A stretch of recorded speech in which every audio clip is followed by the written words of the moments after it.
that sounded awfully sensual. Hello, good day, good evening, good afternoon, or whatever time you decided to watch this. Welcome. Welcome to the Voices from Behind podcast. I'm your host. Not the host. I am the host, but I need to say what we do. This is the podcast where every week we throw a movie at each other and we talk about the movie. The format is very simple. We talk about what happened over our weeks, over the past week, as we stream this every Thursday. Then we talk about a bit about the news, which I don't think there is a lot of this week. And then we get to the meat of this 4-course meal. And the meat is that we talk about a movie that we give each other every week. I'm your host, Ivo, and with me is my co-host. The other Ivo. Oh, yes. Yes. So, welcome to the Voices from Behind podcast. How are you today, sir? How are you feeling this lovely evening? Utterly depressing. Oh, that's nothing new then. Yeah, Nothing bloody new. England. So, for those who haven't kept up, it's been snowing in England. It has been hailing in England. No. Oh, yeah. See, and most of England knew that this was coming, because it did so the last week. But apparently, this hail/snow was able to surprise them 2 weeks in a row. So the whole country died. Oh, God. It literally died. It's like almost all the trains weren't working. The expected delays of above an hour. The usual. I was like, yeah. Literally, the traffic congestion started at 5 a.m. in the morning. It didn't let up till 11ish. It still makes me laugh how people literally have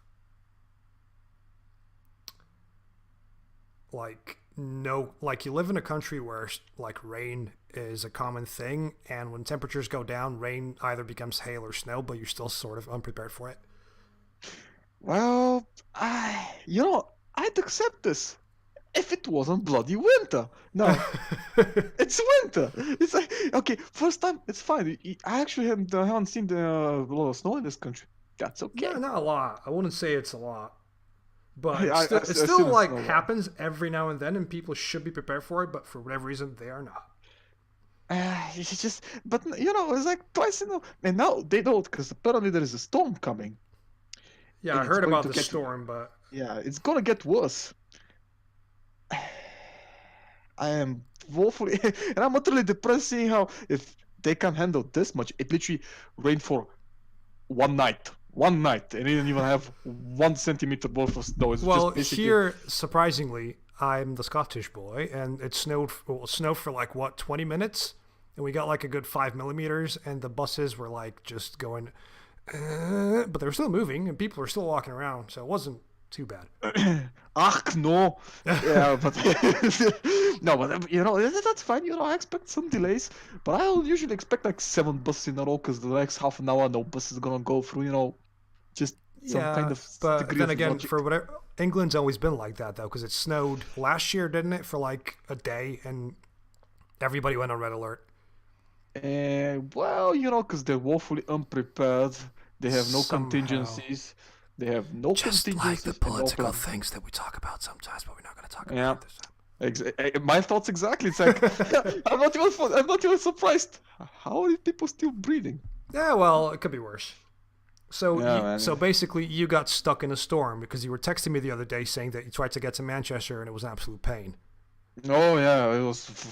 I just gave up. It's like woke up, just pull on some news. I was like, okay, let's see now. Let's start off with the Liverpool train line. It's like expected delays about an hour or so, if there are any trains. I'm like, oh god, no. this is gonna be painful, isn't it? It's no. Oh no, it gets better. Of course it gets. And so I was like, okay, sure, whatever. Let's see. Let's continue. All right. So going to the other side. It's like, oh, every train's on time. I was like, wait. So one place I have trains that are delayed by an hour, but next one they're on time. Someone's lying. And I don't want to be stuck in the middle of bloody nowhere to figure out who exactly is lying. Yeah, because especially if it's on the same train line, I don't see how that as possible. If one's an hour and the one after it's like, hey, we're not late. No, we're just on time for the next one. Yeah, well, and just getting angry at random things, the usual stuff. Otherwise, it's been a slow week. It's nothing interesting. Thankfully. Okay. How was your week? My week, it didn't actually do much. I went out drinking for the first time in ages on Saturday night, and I didn't drink much. I had like 5 beers. Went to Five Guys first. Had a beer there. You know what beers they serve. It's like 330 mils. They're not even big beers. Oh yeah, the baby beers. And then we went to Spoons, and had like 3 or 4 pints. Nothing crazy. But but it's Spoons. True, but it's cheap. But I woke up Sunday morning, and I felt like gouging my own eyes out. It was the worst thing ever. Yeah, it usually happens a lot. By the way, do you know that Weatherspoons is trying to what was the correct word for it? I forgot. Oh God, manipulate the common mind for Brexit. What? You serious? Yeah. Apparently here they've been handing out some papers about Brexit that's filled with misinformation. I swear to God. No, it was actually a really good night, but pretty much the entirety of Thursday, I genuinely felt like shit the whole day, and I never usually do, and this was like, again, I haven't had a proper drink in a while, and it was like, oh, I felt fine, and then I woke up and I was like, just kill me, I don't know where I am right now. Why am I even here? Yeah, but apart from that, what else did I do? I'm currently drawing a picture of Lobo. Because I started it at work today. Oh, did you see the picture of Lobo? They cast the Lobo for Krypton season 2. No. Which reminds me, it's about time we actually talk about Young Justice. We should because the mid-season finished. Yes. So we can I have a suggestion. We either talk about it this week at the end of the podcast, so people don't have to listen to us ramble about that. Or we just dedicate next week entirely to that. I say we talk about it after we done. After works for me. But yeah, I'll send you a link for a Lobo from Krypton, because you know what? I have to say, for a CW show, you just lost me. You just lost me. Or whoever is making it, it's the same company sort of. I'm like impressed. Honestly, it's like you wouldn't think that they've done well, but let me find an article real quick. Lobo for season 2. They've cast a guy. Have they shown the picture of him? Yep, there he is. Again, he's not pure comic book Lobo, because can you get somebody that huge in that short amount of time for like a weekly show? I don't really think so. And the guy they cast for him looks quite a bit like him in all the makeup and stuff. And that's good. I have to say, I'm actually rather impressed. Wait, but it says sci-fi. That's it's a sci-fi show, but I'm pretty sure it's by the same. It's pretty sure it's Greg Berlanti. I don't know. Greg Berlanti's like one of the main dudes in like the CW, the guy that started Arrow and Flash and stuff like that. No, we'll get to them. But yeah, look at that picture and tell me that doesn't look good. Yep, he does look the part, but it's just a still though. True, there is a picture of him somewhere where he's doing like the typical Lobo like roar, but yeah, we'll see it with them. Also, they have Brainiac in season 2 as well, and he looks fucking great. But the thing is, it kind of reminds me of Aquaman. Oh, you don't say. It's probably not by design. Oh wait, it is a little bit, but like there's other things I was gonna say, and I forgot what it was. What was I talking about? I was talking about Lobo. Yeah, I also went to try a place called Paisano Pizza. It's like a very famous sort of, pizza place here. And my goodness, I finally see what the hubbub is about. That was Very, very, very impressive. All right. It's proper. You know where I told you we should go, but we never got the chance to go? It's literally proper Neapolitan, sort of wood fire oven. We literally ordered pizza, and the pizza was with us in 5 minutes. Ooh. Yeah. Me likey.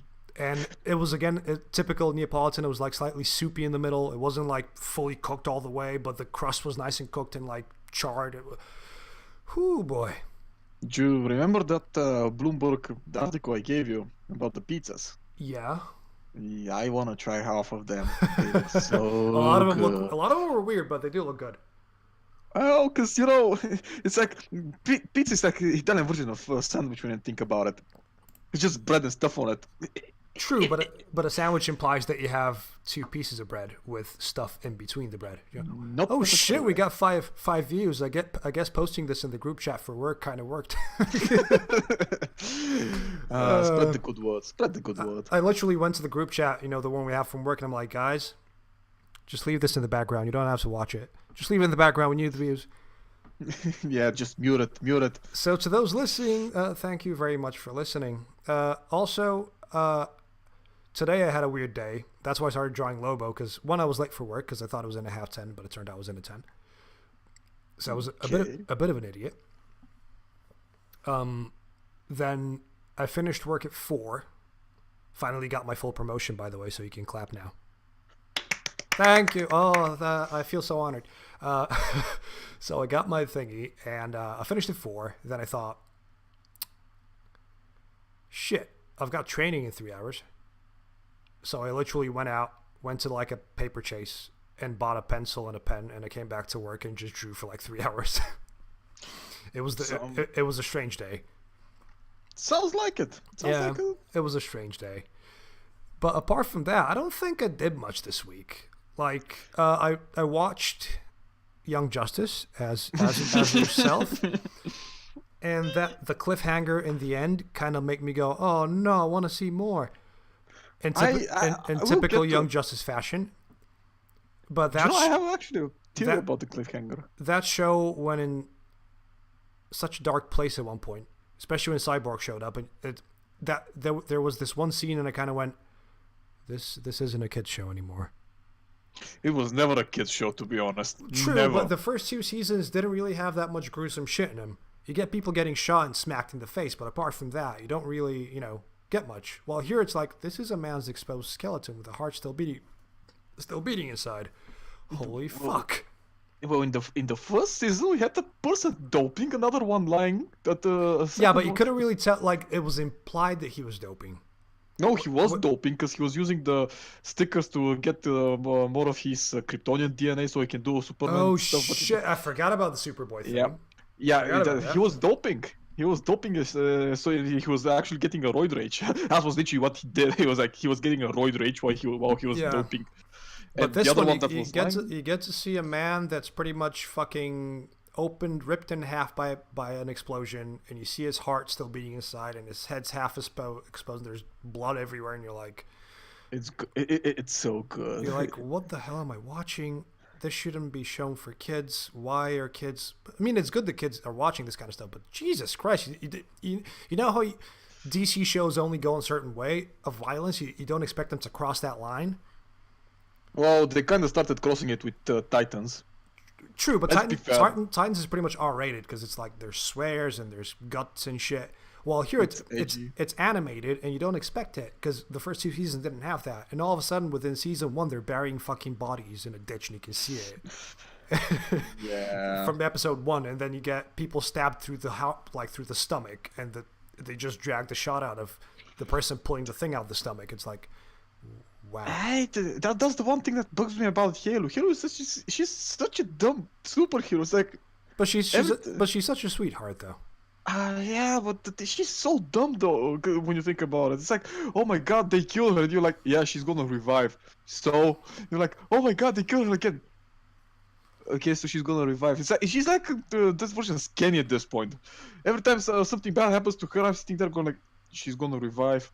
Even in the last second, in the last episode, I was like, yeah, she's gonna beat it because it's obvious that she's the main character. It's like I don't feel any tension at this point, but it's good.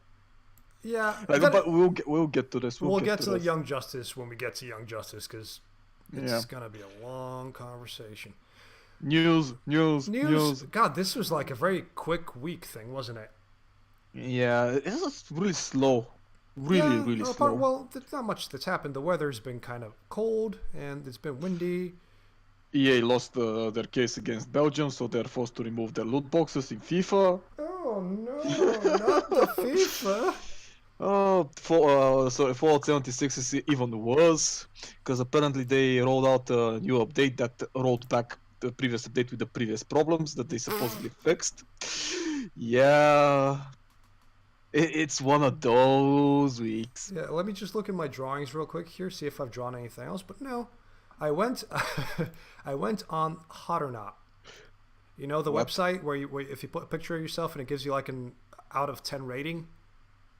Because I just saw it as a meme and I thought, I will do this. I will put a picture of myself on the internet. It's not like we don't do it with Facebook and stuff. And I'm apparently an 8 out of 10. Okay. I'm actually scared of how much of a 6 I will be. But I looked at that and went, I'm an 8. I will take that. That actually gave me a pretty good boost there of my very small ego. Yay! Oh, apparently, what was it? I always forget. Was it the Zack Snyder? I think it was Zack Snyder. Maybe it was Zack Snyder. Yeah. Give me a second. I'll have to find it for a second. Yeah, Zack Snyder is gonna direct the movie for Netflix with his wife Oh, right. called Okay. Army of the Dead. Oh, I heard about that. Yeah. I don't think I'm gonna watch that one. We'll never know. Yeah, well. We'll see how it goes. Yeah, you never know. Maybe, just maybe it will be good. Yeah. Again, it's a Zack Snyder film, but if I don't know, I don't even know. I don't even know how to feel about that anymore. About Zack Snyder's films. No one knows. Yeah. But anywho, should we get into the news? Trying to get into the news. I kinda ran out of news. Well, yeah. Okay, I have a few things here. One of them being we got a first image of Bad Boys 2. Bad Boys 3, you mean? And okay. Bad Boys 3, sorry, which pretty much is just a picture of just the two, just of Will Smith and what's his name again? Martin Williams. Is it? I forgot. I honestly forgot. Martin Lawrence. Yeah, it was Martin Lawrence. Is it? Yeah. Okay, I'll give you a Sorry, can you hear my mouse clicking around? I hope not. Yeah. You can? Oh great. Yeah. Oh great. Okay, I'll try. Oh, ha! There we go. I have given you a picture of those two, just to see it. It's pretty much just them, just in a wrecked hotel room or something. That's all we've seen. I honestly don't think that the movie is gonna be good anymore. Are you telling me the first two were great? The first one was fucking amazing. Come on. Okay, I mean they were fine. I wouldn't say they were great. It was fucking amazing. Come on, the first one was so good.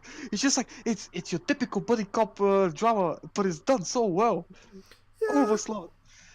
It's like one of the few movies by Michael Bay that you actually like. Yeah, but you know, the second one was bad, and this one I think it's way too late for them to try and redo this. At this point, they're just cashing in on nostalgia, and I'm not okay with that. That's a lot of things nowadays. True, but this one stings. This one stings a bit. A little bit, yeah. It's like that new Ghostbusters movie that's gonna come out that no one knows what's gonna be about. Apparently it's gonna be a small town thing.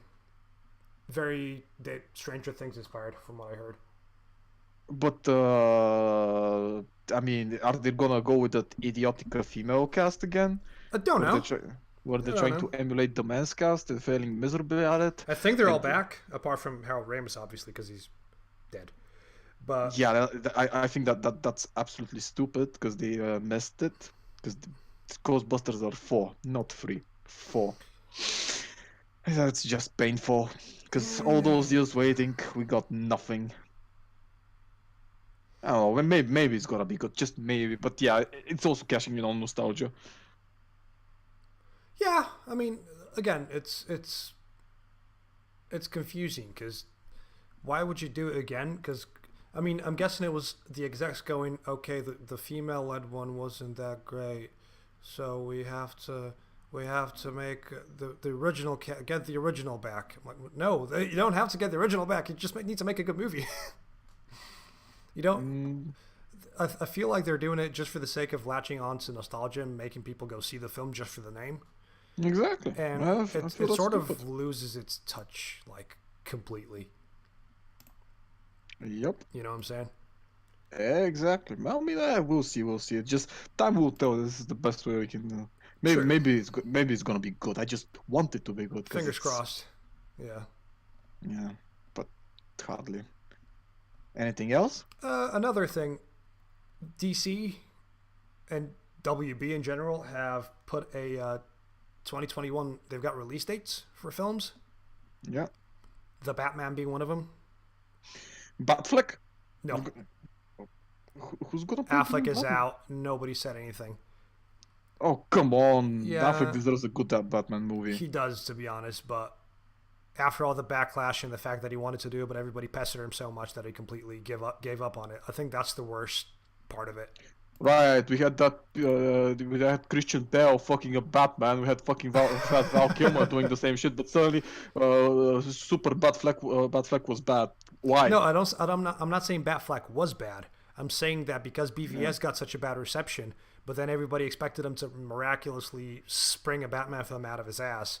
I'm pretty sure it got him pissed off to the point where he couldn't, function anymore. Because every single interview he did and every single thing was like, okay, so I've put a new movie out. I'm quite happy with it. What about Batman though? to be fair, I also want him to do a Batman movie because as a director, he's done some good stuff. I mean, maybe he can actually pull it off, but this is Warner Bros. They'll never let him work alone. I mean, they let James Wan work alone, and he did a pretty good job. Yeah, that's a miracle. That's never gonna happen. Not to Batman. Yeah, but you know what's the funniest thing now? Aquaman is the highest grossing DC movie of all time. So fucking Aquaman, revived the DC universe. Yeah, that age-old meme. The age-old meme became the savior that we truly needed. To be fair, I think that in Entourage, when they did the skit where Aquaman is like the best movie ever. Yeah, I think it came true. Yeah. I think they foresaw. They were like, this is gonna be good, and it's only, oh crap. They should have gone full meme and meta. They have the guy that played Vinny Chase play Aquaman. It'd be fucking hilarious. Okay. Oh, sorry. I completely forgot. I'm supposed to be giving shout-outs. Hey. I have people that requested shout-outs for whatever stupid reason. One of them is my friend Chris from Manchester. Last week he texted me and said, "The fuck is this podcast about?"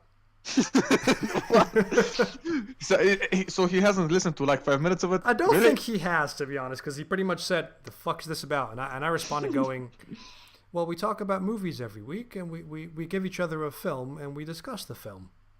And he said, "I might give it a listen. What did you talk about?" I'm like, "It's a lot of them, like some of them are not obscure. We talked about Aquaman in the first episode." He goes, "Oh, okay. Can I have a shout out?" I'm like, "Yeah, yeah, sure." So shout out to Chris. Chris, I love you, Chris. You're great, Chris. And shout out to Kate as well, who currently texted me going, "I'd like a shout out, please." Interesting. Because she's listening right now. Hi, Kate. Hi, Kay. Ivos says hi. This is like we're gonna be like one of those Twitch streams where every 5 minutes we get interrupted by people donating. Also, I think Desi might be listening now too, so hi to her as well. Hi, Desi. Hello.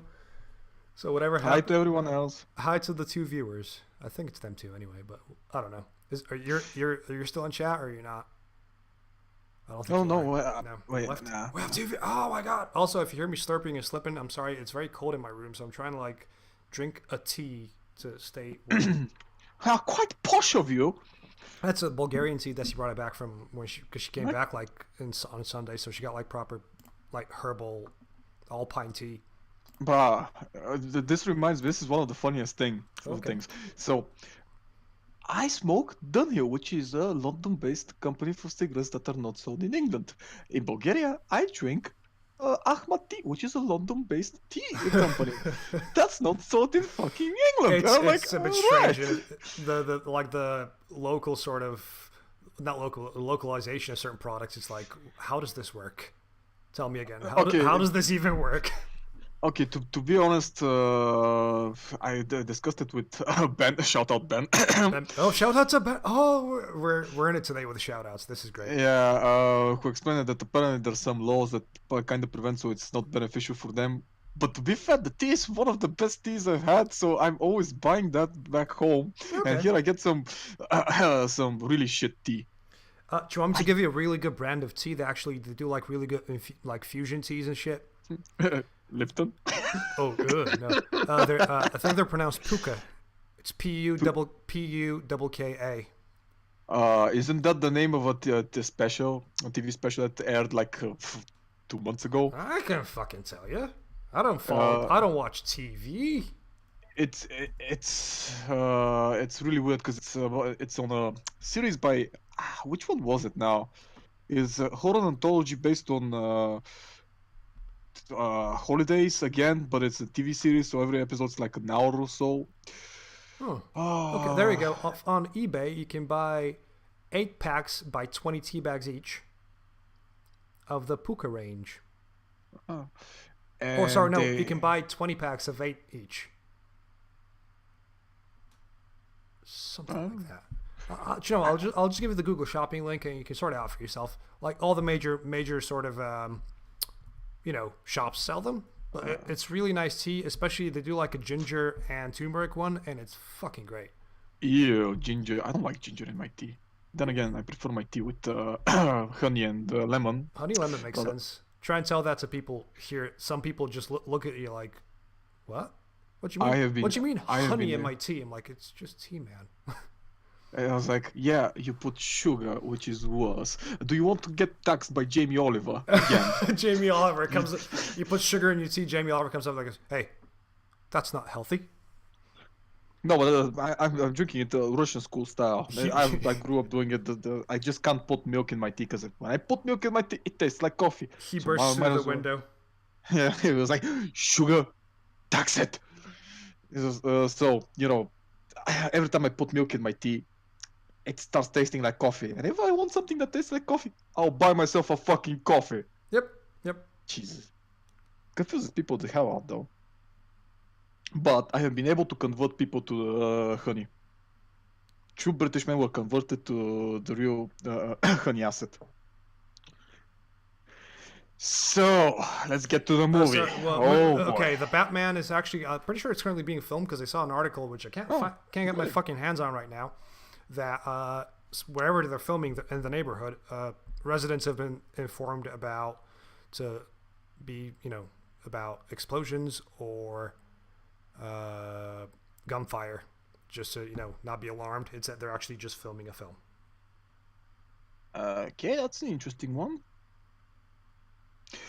Well, we'll see. I guess they got some weird person to play Batman, so they're trying to keep it so that the people don't ruin his life like they did to so many people. Because pissing the lower fan base, so that's always a good idea. Always. Anything else? Okay, so it's not just the Batman or Suicide Squad that has been announced. So the Batman is slated for June 25th. Yeah. Suicide Squad for August 6th. Okay. Interesting. Also, a newly announced film called DC Super Pets will open on Do I May, wanna know? I don't know. Will open on May 21st. Also, this is a Hollywood Reporter article, so I'll just leave it in the description. In the meantime, I'm quoting verbatim here. In the meantime, genre fans won't have to wait as long to see the Stephen King adaptation, Doctor Sleep, which is going to be on November 8th, 2019, which is this year. Wait, we're getting how many? Wait, Doctor, how many are we getting? We're getting this year? quite a few films in this article. Yeah, I didn't even notice. But we're getting Doctor Sleep in November this year, which is good because it's Doctor Sleep, and that's a good time. Okay, so let me just quickly say something. Apparently, it's called Puka with O's instead of U's. Here is the link, the IMDb link for what I was talking about. The TV show is called Into the Dark. It's okay. This was pretty good because the guy who did it, Nacho Vigalondo, or just kill me for mispronouncing his name, did some really interesting movies like Colossal and Time Crimes. Okay. Do you know about Colossal? I think I do, yeah. You should watch it. You'll like it. Okay. Oh, by the way, I actually spent the time and watched Spring last week. Spring? Which one Yes. is Spring? Spring is the movie that was made by the same guys that did Endless. Yeah, Endless. Okay. Oh, yeah. Tell me. Yeah. Yeah, it's pretty good actually. It was really good. I was surprised. I was like, I expected something. It wasn't what I was expecting, but it was still pretty good. I was interested. And then it on a cliffhanger. All right. Okay. As it always does at this point. Assholes. But yeah, you should watch it. You'll love it. Right. So. Sorry. I'm literally. I'm pretty sure that's literally all for news. Okay. What was that EA? What were you saying about EA? Yeah, EA were attempting to sue Belgium to let them use their loot box system. Sorry, no. Belgium was suing EA or tried. No. EA was trying to sue Belgium. Shit. Okay. Yeah, it was the other way around. Because Belgium forbid all of the loot box systems. So what happened was Valve pulled out all the loot boxes in Dota and CS:GO and just left the market. Which is fair because the market's there. Yeah, you have one of the two, so it makes more sense to have the market on. Yep. But the market isn't a gambling system though. The market's literally, hey, I'm selling this, buy it. Actually, it's a gambling system, but to go there, I have to explain a lot of things. No, but but bidding's fine because it's technically you're not throwing your money away because if your bid doesn't go through, you don't spend that money. If you know what I mean. No, I'll put it like this: it feels like you're buying stocks.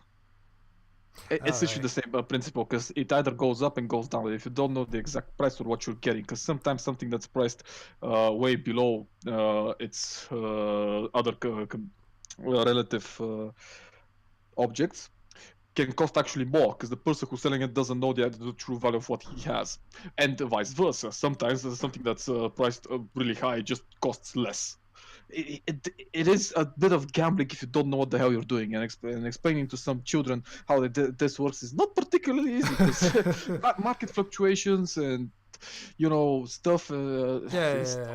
It's complicated, but it's easy. Right. So Blizzard also removed their loot box systems in Overwatch, but EA and 2K games, which do NBA games, refused. They tried to sue them and just tried them to reverse their decision. They failed. So now EA caved in and removed all of the loot box systems, which, by the way, means the football player packs for whatever the reason, are absolutely removed from FIFA games. And that's pretty interesting because if this thing spreads and we finally remove the loot box system, I think that we might be onto a decent sort of movement. Well, no. Okay, we've been moving in a better direction. Yeah, but to be fair, last year was such a fucking shit year for gaming. So many bad things, so much shit. I can't even believe that some things are just still here. Yeah. We got that failed Metal Gear. Oh, the zombie one, yeah, or whatever it was. Yeah. I never believed I was gonna say those words out loud, but a failed Metal Gear, a shit Metal Gear. We got Fallout 76, which is a shit show. We got Agony, which was a shit show. Fallout 76 pretty much gets a news article every week with something else that's gone wrong. Yeah, at this point it's a failed project. They just have to they have to scrap it. Vesco actually sent me an article. In Germany, they give you a free Fallout 76 copy for when you buy a used joystick. What? Exactly.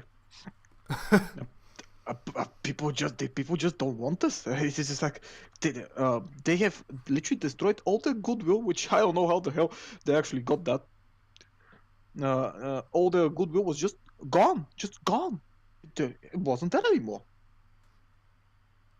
But whatever, we'll Fuck me. Yeah. It's just stupid, but whatever. At least finally people are starting to do something. I know that back home, apparently they try to build over one of the resort beaches, with the dunes that are supposed to be protected. And they kicked up quite a fuss to the point that they actually stopped the building. I don't know. I didn't exactly follow it. I was like, oh, I'm fucking done. I don't want to listen to this. It's like, I'm not going to bother with this anymore whatsoever. It's just, it's so depressing. But, just leave it. Right. Are you off to the movie? Because I have a lot of shit to talk about this one. Hey, I love that film. One sec. What was the other thing you were saying apart from the Which one boxes? was it? Sorry. It was Fallout 76 being a piece of shit. Okay, yeah. And that we spoke about how it might be going free to play last week, didn't we? I'm not sure they're actually gonna go free to play. You never know, but there's some rumors that they are gearing up to go free to play, considering that EB Games completely shut them out from Australia, or Australian EB Games completely shut them out. I think that's for the best. I think that Australian gamers are like, thank you, for once you've done actually your job. Yeah, pieces of shit. So. Yeah, what was the movie I gave you last week? Because we spoke about a movie last week, and that movie was a great movie. All right, this week I got to watch Nick of Time. Yes. And let the shit talking commence. Oh no! Because it was terrible. I know, but it's great though. No. Okay, first let me begin. The version I got had problems, so the audio was desynced. Oh shit. So I had to rewatch it a couple of times, and every time it got worse and worse and worse. So it was partly the experience of watching it that actually made you hate it? Nah, I don't care mostly, but I just had to rewatch it because I wanted to be sure about some things. Just some things I want to be absolutely sure that I got them right. So this is a movie by John Badham. Yeah, I'm sorry that messed up for you. See, John Badham made one of my favorite movies of all time, War Games. All right, okay. Oh, and he also did Short Circuit, the first one. Good movies. But he's mostly known for his TV series and TV movies. Right. He's done a couple episodes in Supernatural, couple in Arrow, couple in Constantine, couple in the Nikita Rehash, Psych, So all the newer stuff, basically. Oh no, this is from his last. He started doing way back in the day. He started in 1971 with the Bold Ones, the Senator. I don't even know what the hell that is. Okay. He also did 2 episodes of Sixth Sense, the TV series. But this is 1972, so it's not that one. I'd be confused if it was if he got one. So anyway, what do you think the story of Nick of Time was? Just paraphrase the story real quick so we can get into spoilers. So the story is a single dad with his child goes to LA to meet his wife. I think I think he's just dropping the kid off with her mom. Yeah, because I don't think they're together technically. No.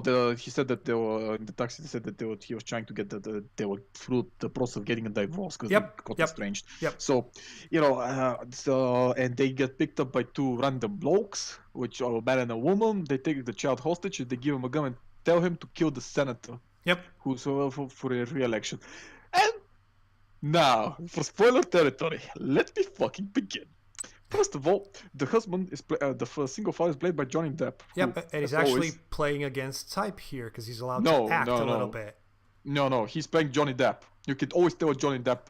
Yeah, but he's playing a bit of a bumbling idiot, which is great. As opposed to he being just a bumbling idiot. No, as opposed to him being an eccentric bumbling idiot. Oh wow! I mean, there was such a difference. I mean, he was trying to explain to his child about kissing. Yeah, that was so awkward. It was just, Well, it's a at that little moment, he's kid. like, That's how he goes. He's like, oh, kissing. You see, it's when two people. no. He was like, oh, how me and mom kiss? He's like, we don't kiss that way. We didn't kiss that way. I was like, oh my god, this is cringy. Please stop it. Stop it. just stop. All right, so and one of the bad guys is played by Christopher Walken. Christopher Walken. Christopher Walken, which, and this is the thing though. Neither of the actors, or even, I don't think maybe John Barham is partly at fault here, but neither of the actors is at fault for the movie sucking. This is the writing, because the story is an incoherent mess. Now, there are plenty of other people who played in this movie that are just. I mean, I mostly know them from the TV careers. I know that Charles Dutton is in there, who's amazing. Okay. Where was this one? Was it this one? Yeah, Gloria Royven plays in it. She looks so young, because it's 1971, I think, or 74. No, it's 1995. What the hell am I talking about? Yeah, 1995. So it's like, it's a good cast. People, they are actually trying. It's not, they're trying. Oh my god!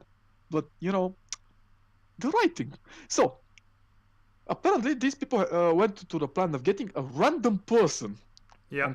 In airway in the train station. But they say at the start though, they talk. They're like, how about that guy? And go, no. Yeah. He looks very eccentric. What about that guy? No, he's with a woman. What about that guy? Oh, he's perfect. He's just got a kid. We can leverage the kid. And you're like, who are these people? And why are they talking like that? Why are they wearing suits? Only government people wear suits. Are they government people? Yeah, no, they were private security as far as I understood it. Because this is again the problem with the desyncing. Because so the things it's just like so they try to explain. You have to go and kill the governor. You have to kill the governor.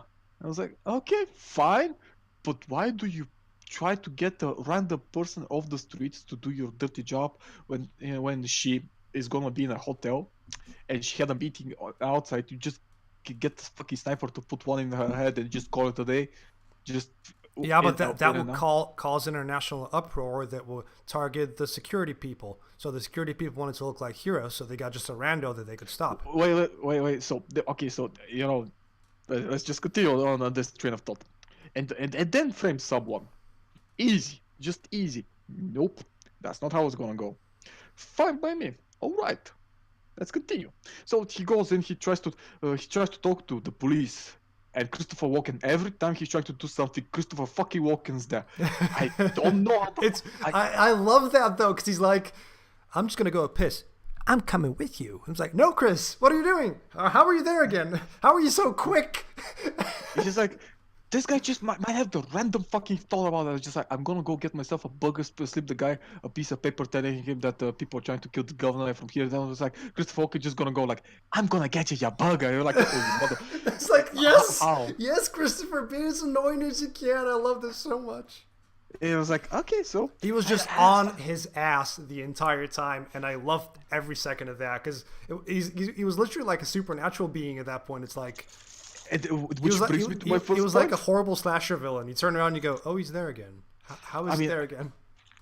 And this is the thing. I actually was thinking to myself, what if this movie has a supernatural twist to it, and this is somehow in a kind of a loop where Christopher Walken is trying to get this thing done, or the other guy is trying to escape, and Christopher Walken is some kind of a demon that knows every possible threat and possibility that's out there, so he's stopping him and trying to get him to kill. Nah, I will actually put some fucking effort into writing that script. No. Let's continue. So. He gets into an elevator and Christopher Walken walks into him. And it's like literally both of them just in the last split second just walk into them and they just stand there and they talk. Yep. And somehow the lady governor doesn't recognize Christopher Walken even though he's part of her security. I was like, okay, whatever. I'll accept this. He goes and talks to Dutton, who I forgot. I couldn't hear the name of the guy he played. He's just the shoe shiner in the mall. Shoe shiner who's an ex-NAM vet. Yeah, he doesn't have a leg. Yeah, he doesn't have. He has a stumpy leg. He can't hear well. which is fucking hilarious. Because he plays it, he plays it up later in the film. It's the funniest thing ever. Yeah, that was funny. I'll give him that. And at some point, at this point, I was starting to question as to why do I have to go through all this? Okay. Especially after a while, but before that, I saw this cut where it was like Johnny Depp got a piece of paper, I think, not sure, and was cut three simultaneous, because the same cut, just 3 times in a row. The triple zoom, yeah. Oh my fucking god! I just cringed so bad. I was like, "Yep, this is the 90s all over again. This is literally the 90s all over again." It is a 90s film, so.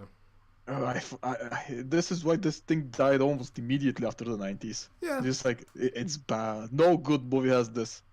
No good movie. Okay, maybe there is one, but I can't figure it out. Mission Impossible 2. No, that's not a good movie. Come on. Oh, but it's got the triple cut though. It's gotta be good. Oh, yeah, I remember it, but it also has one of the most confusing and botched stunt scenes I've seen in my entire life. Well, the ones where they jump off the bikes and smack each other in the air. No, I think it was before that when they were jumping the bikes. I have to rewatch it. There's many questionable things in that film. Oh, it's a Mission Impossible movie. Everything has to be questioned and put under scrutiny. Especially in the second one. Maybe Dick Tracy? But nah. Dick Tracy is supposed to be ridiculous. I don't think that you can question much in that one. It got an Oscar, by the way, for best movie. Dick Tracy? Yep. Yep, it did. I'm just, I'm surprised by things every day. Right, so actually, many Oscars. I might have gone more, but yeah, it got an Oscar. Fair enough. It was 1990. So he gets the note that he has to murder the senator or his daughter's gonna get it. Sorry, it got 3 Oscars. Shit. Okay, so best art direction, best makeup, best music, and had a nominee for best actor, best cinematography, best costume, design, and best sound. I am confused, flabbergasted. I befuddled by this. This confuses me greatly. So he continues on to it, and then this is where the movie starts literally losing the plot. So no, it doesn't.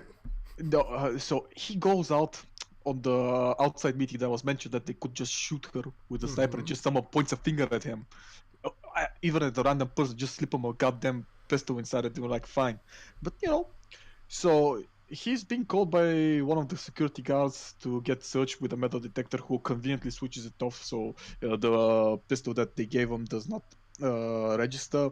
At this point, the security's on it. Then you're like, well, that makes even fucking less sense now. Because let's continue. It's like, also, question: is this episode 4 or episode 3?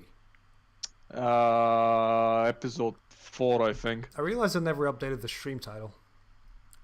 Let me just double check. I've just updated it. It's alright. I've literally just went on Twitch just to check a couple of things, and yeah. Sorry, go on. Do carry on. Right, so wait, what the hell was that? Oh yeah. So they put him on. He doesn't kill her. He goes to talk to the head of the security, who turns out is in on it. He's in on it, yes. Yeah, and beforehand he met the assistant of the governor, and he abducts her and tells her, "Listen, I'm in deep shit. They have my daughter as a hostage. I need you. We can talk." No, they're in on it. How the fuck did you think I got a gun in here? And to her credit, and to the writer's credit, I'd have the same reaction. Yeah, you think that she would go, no, help, but then she goes, shit, okay, I'm coming. Come with me. Like, this makes actual sense. Yeah. For once. And it was like, okay, I'll give him. She gets killed by the goons because apparently the husband of this governor is in on it as well, because they go to him, and at this point you're like, so if everyone's in on fucking it, how the fuck is she still alive? Can you just have an accident? And they get to him. Then there is my absolutely most hated moment of the entire movie. Wow. When he gets hit on the head, and he just he has the hallucination where he kills everyone. Yeah. Then he wakes up and he's like, huh? What? No, That no, never he happened? fails it. No, he fails at it because in the end, Christopher Walken chucks him off, and he drops down, and then he wakes up, and it was like, Yeah. it was just a dream. Oh my fucking god! Are you people just making me want to hit you? Do you want me to get violent here? Is this what you want, you piece of shit? Is this what you want? Apparently, the answer was yes. Yep. So, right. So they again sent him on his fucking way. Well, they're explaining like, okay, listen, he's just the fall guy, which is apparent. At this point, he's not even supposed to take to make the shot. Someone else is gonna do it. Yep. And then it's gonna be Christopher Walken. Rocket. Who else wouldn't do that? And then he starts hatching a plan with the black guy with Dutton, and then he's got a friend, his clique. With all the hotel staff, yeah. And it gets even more confusing because they literally send him through the elevator to the top floor to get access to the governor's room where she's sleeping, and then you're sitting there. These motherfuckers could have sent a guy to do exactly the same thing, and just I don't know, roof her and then slit her wrist or something, just something to make it look like she killed herself or whatever, or she had an unfortunate heart attack or having assisted suicide. But no, just go on the streets, get a random person, have a fucking movie. I mean, it's so good. It's like at this point, the movie lost you because this is stupid. The good guy's gonna win because it's a movie. He kinda does. Imagine that. So, he talks to her. He explains the situation. She doesn't believe him, but then she starts believing him for some reason. Because he says like your assistant's dead, and then she goes to talk to her husband, and her husband says like, "Oh yeah, your sister, yeah, she had to go. She got an accident." They were like, or something like that, along those lines. And and she's like, "Oh, okay, so can I cancel?" He's like, "No, you can cancel anyone, but not this one." Then she started being doubtful. Yep. And then the plan continues because all around the movie, Christopher Walken just he hits him a couple of times. He does something, but in the end, he just doesn't just get tired of his shit, it just kills him. So and the gala reception in the closed theater down on the was it in the basement-ish area? Because it was all concrete. Don't even remember. Yeah, and he has by the way, I forgot to mention, he had a timeline. He had to kill the governor 75 minutes, yeah. Before 1:30. Why though? No one explained it. I can't remember why. They just give him 75 minutes. It's I think the reason why they do it is otherwise you do it or we kill your girl, so you have to. No. Don't. Yeah, that's fine. But why 75? Why 1:30? Why couldn't they later? I don't exactly know. No one knows. It's just a random fucking number. Because the movie is 75 fucking minutes apparently. I just guess at this point. It probably isn't. I don't know. I think it's actually more. Because there was a lot of filler things, and he tries to get his girl out of it, and he gets stopped every fucking time by Christopher fucking Walken. And he's just there all the time, and he's just being like, "What are you doing?" I'm looking at my watch. So and then he's constantly keeping an walkie-talkie. Imagine that we're doing walkie-talkies. Well, it's the 90s, so. They still had fucking cell phones. They still had pagers. Even fucking they could always page them. That's how pagers work. But okay. Whatever. I was like, keeping it there, keeping in contact with the woman who I forgot. I don't even know her name. Who goes on a tirade explaining how bullets work, which was not true, but just keep it there. And when when the movie actually completely lost me was even before that, when Johnny Depp put a gun to her head and then she put a gun on her daughter, and instead of him pulling the trigger and just but that's a typical movie thing though, where everybody goes, "Yeah, you kill me, I'll kill your kid," or "You kill me, I'll kill you." That's how it goes. And at the start of the film, he's like, you got to forget though, he's like spineless. He's like scared of everything, but by the end he's like, yeah, I'm gonna kill you to save my kid. He doesn't question as much by the end, if you know what I mean. Yeah, well, I would have done it way faster. By the way, her name is referred to Mrs. Jones, and Christopher Walken's character's name Mr. Smith. No wonder I can't fucking remember it. Yeah, because I'm pretty sure that it's some sort of alias or something like that. I don't know. Oh yeah, by the way, her name is Roma Mafia. That fucking serious. Some things are just there. Right. So him and Dutton hatch a plan to save the governor and save his daughter, which also allows to a lot of fucking happenstance and people doing just dumb shit, which happens. And I will accept it. I'll be like, okay, fine by me. It's okay. So in that theater that was full concrete, somehow the walkie-talkies don't work. I don't think that's how it works though, but I'll leave it at that. Let's just pretend it works that way. So he loses contact. Okay. And at the time, Christopher Walken attempts to shoot at the governor, but misses. I can't remember why he missed though. It was something incredibly stupid and contrived. I don't remember. I think that he tried to shoot first, which would make sense. The thing is, I started watching the film last night, just to have it fresh in my mind. And you forgot? No, I fell asleep. I was so tired. You know that moment where you start doing. I was drawing. Like, I have the film on my phone on the side, and I was drawing on the laptop, and it was like, I want to say about 9:15 or something. Okay. At 9:30, I completely collapsed. Woke up, drool everywhere. I had drooled all over myself. And the laptop was in my lap still. My pen was in my hand, and it was 9:30, and I was like, well then, I guess I'm going to bed now. Yeah, I mean, it's this is the problem, because like I said, when the audio these things, some things are just easily forgotten because you can't put. I've got it on Netflix though, so it's easier. Maybe. So okay, whatever. Let's say that somehow she managed to evade the bullet and her other bodyguard saved her.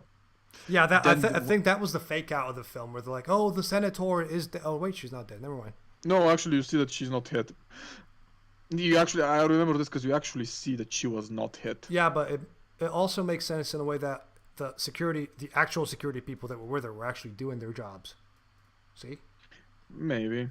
Okay, so not all of them were corrupt. No, that's what I mean. Yeah. It was only the higher ups. It was like Christopher Walken and the other guy, whose name. And her husband, and the guy who orchestrated, who I think was. It was the husband's thing the whole time, because the husband at one point the husband's like, yeah, maybe you should sit down, but no, you shouldn't sit down. You should go and talk to the people because that's what we want. That's what the people want. And it turns out that he was it's the type of film where every 2 minutes somebody else is in on it. And somebody else is there to be like, hey, I'm in on it too. But yeah, I love. You know what I love the most about this film? It's like, again, it's not great. You said it yourself. It's stupid as hell. Ever had that film when you were a little kid, say 5 or 6, and after you watched it, you were hyped as shit? You're like, I'm a secret agent. I'm gonna shoot that guy. Oh, choo choo choo. Mine was Usual Suspects. Wait, what? Are you fucking serious? Usual Suspects? Yeah, because they usually used to put it on Diema, which was the cable TV. So everybody loves Diema. Used to nowadays. But it's that type of film that you watch it. There's no wasted time in it. Everybody just acts the shit out of it because it's the 90s and they're allowed to act. Christopher Walken is allowed to be as weird as they possibly can. There's one scene that the one where he talks about that he's gonna make gravy out of his little kid. That scene was just fucking just the top of the film for me. But it's just the type of film that there's no wasted time. All the dialogue is within the context of the film. There's no throwaway lines, nothing like that. It just goes. It just starts at this, and then it just goes fuck you, are you watching this now? And like, we're not stopping. Every 2 minutes, it's like, I'm in on it too, bitch. So go kill her. And then he's like, this person will help me. I can't help you. I'm just a shoe shiner. This person will help me. I can't help you. I'm just the hotel staff. This person will help me. I'm in on it. Like, for fuck's sake. The man just wants to save his kid. Let him save his kid. So then the last act where he goes and saves his little girl. It's probably one of the stupidest things I've seen, but oh my god, it was like, so he's able to shoot Christopher Walken, who's almost there to shoot his child, because Mrs. Smith is being tackled by a one-legged by the one-legged black man, yes. One half-deaf black man, and she's somehow losing with a silencer. He's a big boy. Yeah, he's a chunky boy. He's a chunky boy, big chungus. He's such a good actor, though. Yeah, he's an amazing actor. Apart from Christopher Walken, he's the best part of that film. Yeah, no. By the way, he can listen, but when Christopher Walken comes out, he's like, "What? You're going to have to speak up. I can't listen very well." It's like, yeah, he's in on it, but in a good way. By the way, do you know who played the mystery man? The one that was behind all of it. All of it. Who was it? J.D. Spalding. Who's J.D. Spalding again? Let me a really, really well-known actor. He did some. Spradlin. Sorry, Spradlin. I don't know what it says. He was in The Godfather, Edward, Apocalypse Now. You know. Oh shit! Good movies. Yeah. He died like nearly 9 years ago. 8 years ago. Sorry.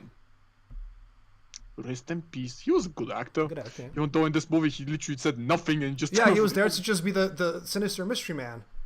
Yeah. Again, this is I said it. I've always said it. This is the type of movie where you watch it, and it's quite literally you don't need to think. This is your best popcorn flick because you can just sit down, watch it, and go follow it all the way through. It doesn't need to be 3 hours to be existential or anything like that. It's just here's 75 minutes. Go kill the senator. There's a plot to kill the senator anyway, but you're a scapegoat. You're the scapegoat in case our plan doesn't work, or in case you don't work, we still have a plan in place. So you're fucked either way. Also, we have Christopher Walken, who's supernatural in this film. He follows you everywhere. Which is a scary thought, to be honest. And he'll make gravy out of your little girl. So, and she takes after that he's embracing his daughter, and there is this idiotic shot where there's a hole through the windows that literally goes where they are, and she's taking a goddamn fucking decade to take the shot. I mean, holy goddamn Jesus! It's a gun. You've pointed it. You have everything done for you. It's because it's part of the tension of the film. But it's not. Oh, come on, it's part of the tension. Shut up. Make me feel good about this film, goddammit! You're making me feel bad about it. No. So the movie is it's a mess. It's a 90s mess. But it's the best kind of mess. Debatable. I've seen better messes. Goddamn. I've seen better messes. We'll probably get to them at some point. Oh, we'll get to some messes. Don't you worry about it. I've got some bangers planned out for the next couple of weeks. You forget who you're talking to. Oh shit. Yeah. No, trust me. I'm not even sure if you know about these, but you will know about them. Are you the one watching right now? Maybe. I don't know. Because I haven't got. Whoever's watching, thank you for watching. It's greatly appreciated. So the movie. I mean, I wouldn't recommend it unless I'm really, really bored and I just want to see. If you're bored and you want to watch something where you can literally switch your brain off and have a good time, this is the film for you. Yeah. It is the best. It's such a perfect example of 90s action, but like corny 90s action that it's just. But this wasn't even good. It was just. What do you mean it wasn't even good? At one point he goes, "Let's organize this escape," and he finally tricks Christopher Walken, and he's working with the hotel staff that have always been there for him the whole time. It's the same. It's just so stupid, but I love it so much. All right, so I mean, if I feel like rewatching something really dumb, I just might. But then again, my catalog of dumb movies is gloriously overfilled. Okay. So yeah, I mean, It's not overfilled. It's It's- simple. You sit down and you go, okay, what's the story of this? Okay. no, I mean, my catalog is overfilled with shit movies. Your catalog is, but I'm talking about this one. The best part about it, it's not hard to follow. It's literally Johnny Depp gets given a gun and they go kill this person. By the way, every step of the way, I'll be there. And you know, obviously, you have no choice but to do it until he eventually learns how to trick them and bamboozle them. And you know, it for what it's worth, it gives a pretty good character arc to him. As in, he was spineless and he was afraid, but by the end, he's crafty and he's like trying to figure out ways to outsmart him, and he's learned what he does and what he doesn't. You know. Yeah. So, about next week's movie. Oh shit! Are we? This has been the quickest talk we. Are you that eager to talk about fucking Young Justice? Yeah. No, before we start, about next week's movie, I will give you the luxury of a choice. Oh, give me 2 seconds. Let me just grab a notebook or something because it's all the way at the other end of the room, and I have to take my headphones off. So you just fill for time. I'll be back in a sec. I don't even know what to talk about, but yeah. This is probably one of the last times I'll give him a personal choice of his own poison. Actually, I was thinking about giving him 3 good movies. He has to choose which one he wants to go through. All of them are really good. Oh, got my back. Right. Sorry. I've got headphones. Headphones are going on my head. Okay, the headphones are back on my head, and I'm back. I've pulled the chair forward.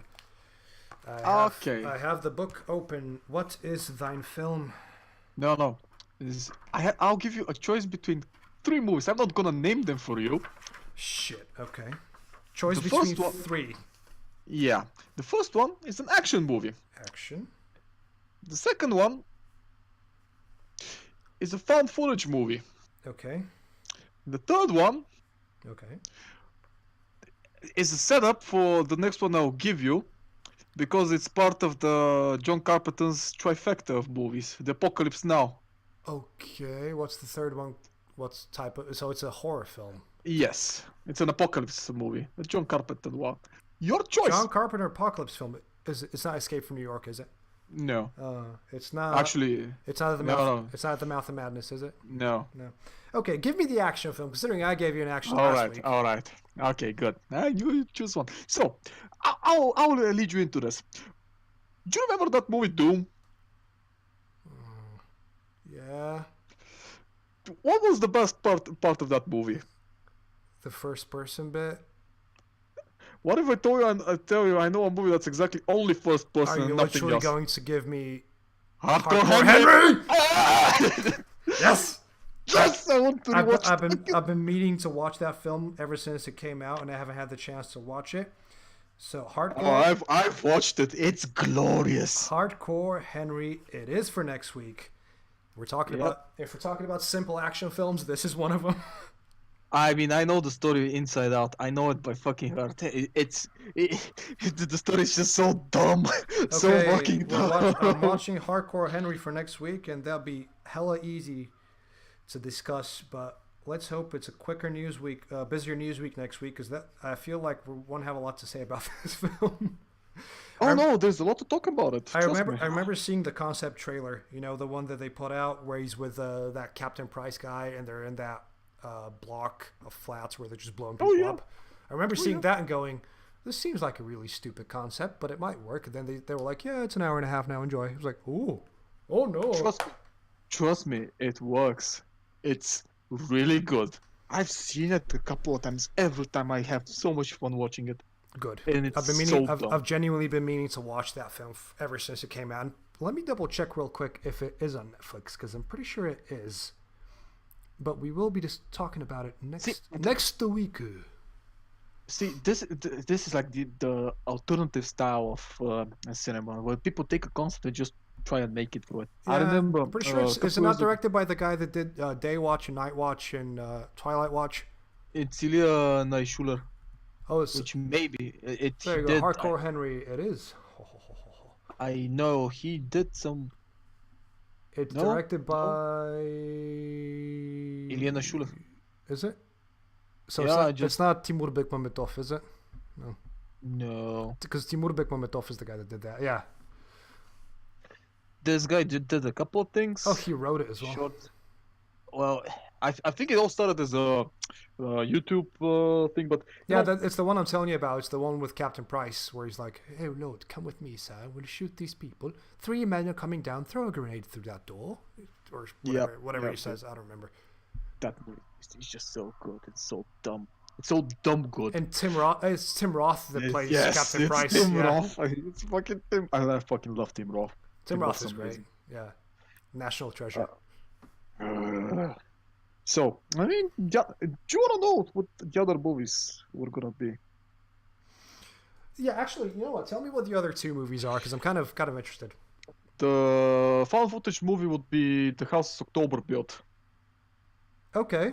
That's a fucking amazing movie, and there is 2 of them, and you need to watch them. And there is a lot to discuss there because it's again one of those fairly unique movies out there. Mm-hmm. Both of them. And the Apocalypse trilogy, or trifecta by John Carpenter, are The Thing, which I love, Prince of Darkness, which was gonna give you, and In the Mouth of Madness. Mouth of Madness. I always sit down to watch that film, and you never finished it. Never get the chance to finish it because either I have to do something else, or something pops up, or I just go, "This is I feel kind of uneasy," and I stop watching it. It's fucking amazing. It's so good. I know, especially that scene with the bicycle and the guy getting older every time they pass him, and it's just the 2 of them in a fucking pitch black car, and I feel uneasy watching that film, but I'm gonna have to sit down and watch it properly. It's Lovecraftian to the fucking core. Yeah, well, the fucking title sounds like it, so you know. No, everything in the Mouth of Madness is a reference to Mountains of Madness, Shadow over Innsmouth, and there's one more. But I forget which one it is. Many more actually. Yeah. Every book that I'm sorry, the small town that takes place literally feels like Shadow over Innsmouth. Because it's just like a dreary little town, and everybody's a bit of a weirdo, and they all give the outsider weird looks. But that's a lot of Lovecraft stories, actually. Now that I think about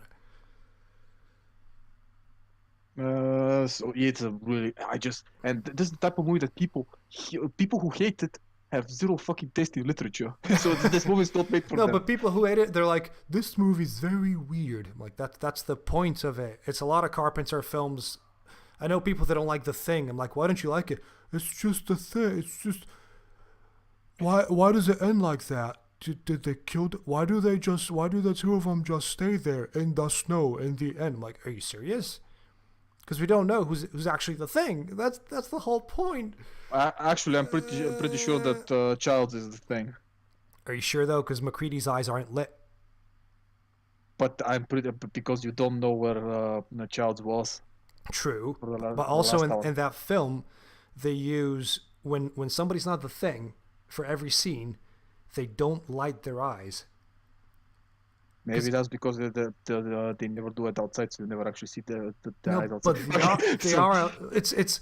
I'm saying in every scene where somebody's the Thing, if you look very closely, the eyes, they point a light at the eyes, so they're shiny. So whoever's the Thing makes them look like they've got sort of very dull eyes.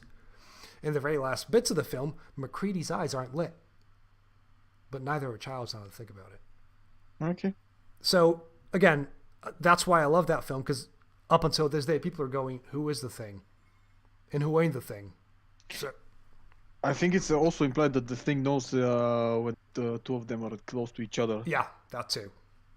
So they both act. So one of them is not the Thing. For those who haven't watched The Thing by Mr. Carpenter, why? How do you even? How do you exist? function? It's one of the lead. It's not even that much of a horror film as it is a mystery. Oh no, it's a horror. No, it's a horror film, but at its core, it's a murder mystery.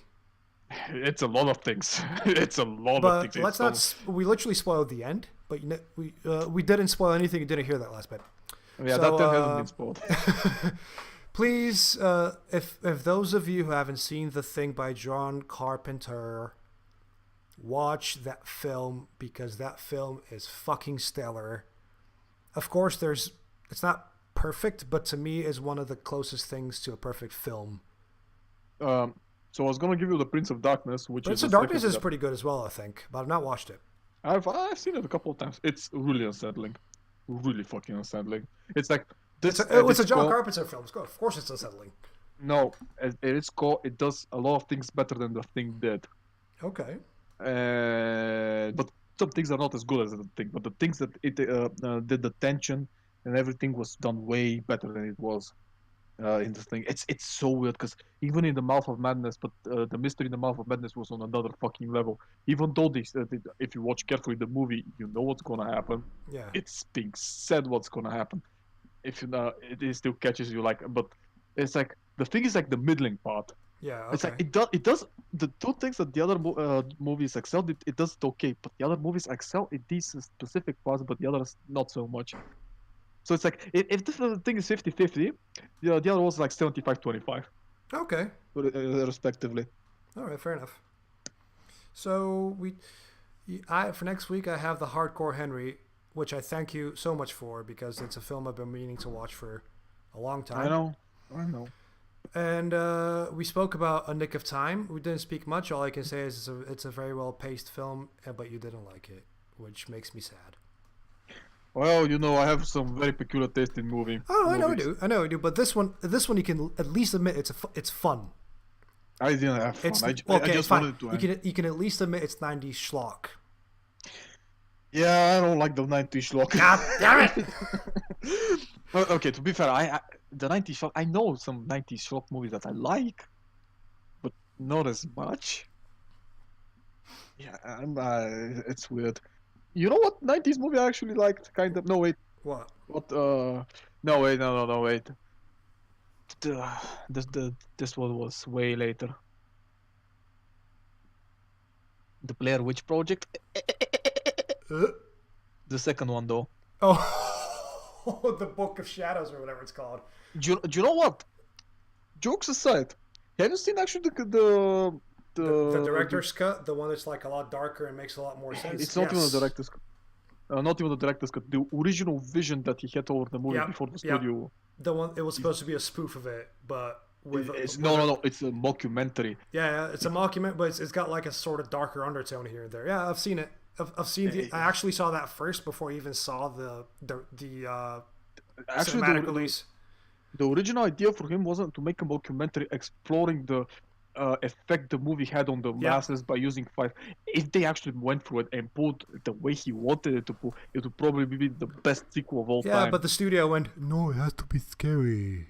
It has to be scary. You have to make a scary film. Recut the whole thing. Recut it. And that's why a shitload of that film makes no sense whatsoever. Because you get a bit of a Suicide Squad situation where a scene just happens. And you go, what was the point of that scene? And then another scene just happens and you go, wait, what the fuck is going on? Then you go back to the previous 4 scenes, like from a thing 4 scenes ago, and you go, what's going on in this film? Why am I watching this? Why did I pay money to see this?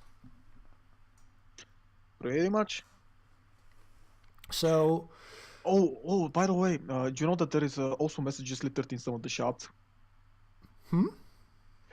In Blair Witch 2, some of the shots that are made, there are certain messages that are littered around. Oh, like the 25th frame sort of thing? No, they are in the shot, just a little bit hidden. Oh, okay. Like the type of thing that if you're looking for it, you'll find it, or it'll stay in your subconscious. Some of them are fucking obscure, but I was able to get 8 words? I was able to get 4 of them by watching closely. The other 4, I googled them. I'm telling you, if he actually made, he was allowed to make the project, the movie he wanted, this would be an entirely different conversation. Motherfucker had quite the vision, quite the fucking Fair vision. enough, but it's just like studio meddling fucked things up. Probably the Weinsteins. He's just fucking Weinsteins. Always Weinsteins. Damn Weinsteins, motherfucker. Right, on to Young Justice. Young Justice. All right, my friend. Prepare the anti-life equation, because for those of you who have been with us so far, we still have 1 viewer. I don't even know who that is at this point. Probably me. Probably you. Great. Whoever, if we've lost any viewers, I'm sorry. I'm really sorry. I'm terribly, terribly sorry. But what was I going to say? What I am going to say is Young Justice is back.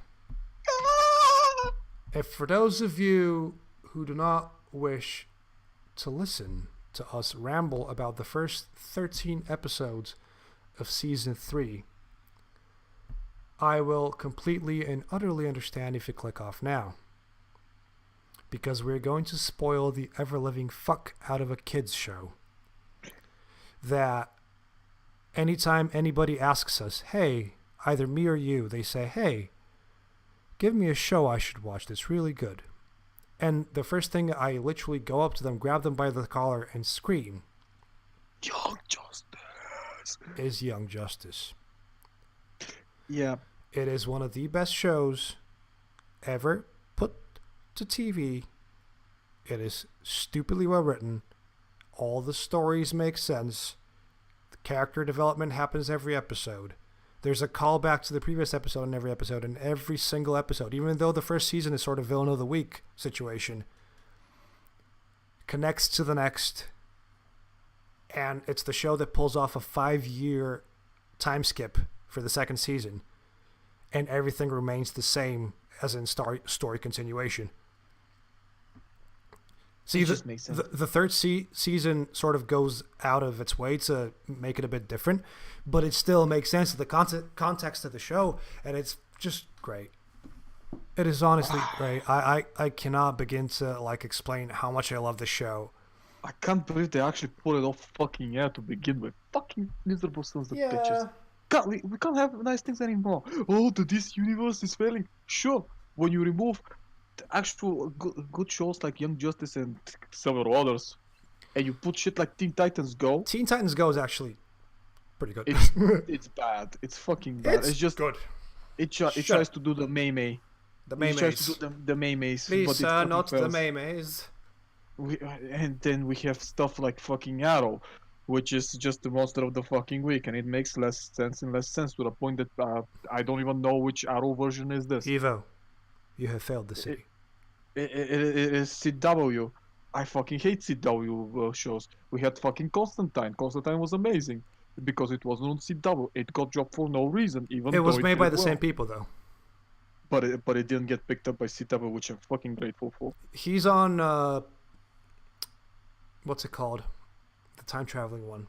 Legends of Tomorrow. He's a regular on the latest season. Yeah, and that sucks. That sucks so badly. That was fun for the first 2 seasons, kinda, and then it just got worse and worse and worse. It's the one show where they can go balls out, and I really appreciate that because season 2 ends with a fucking Megazord battle. So. And they don't, to be fair, because it's the same shit over and over and over, and it just never changes. It's like a sitcom. The only thing I watch from these is all the crossover episodes.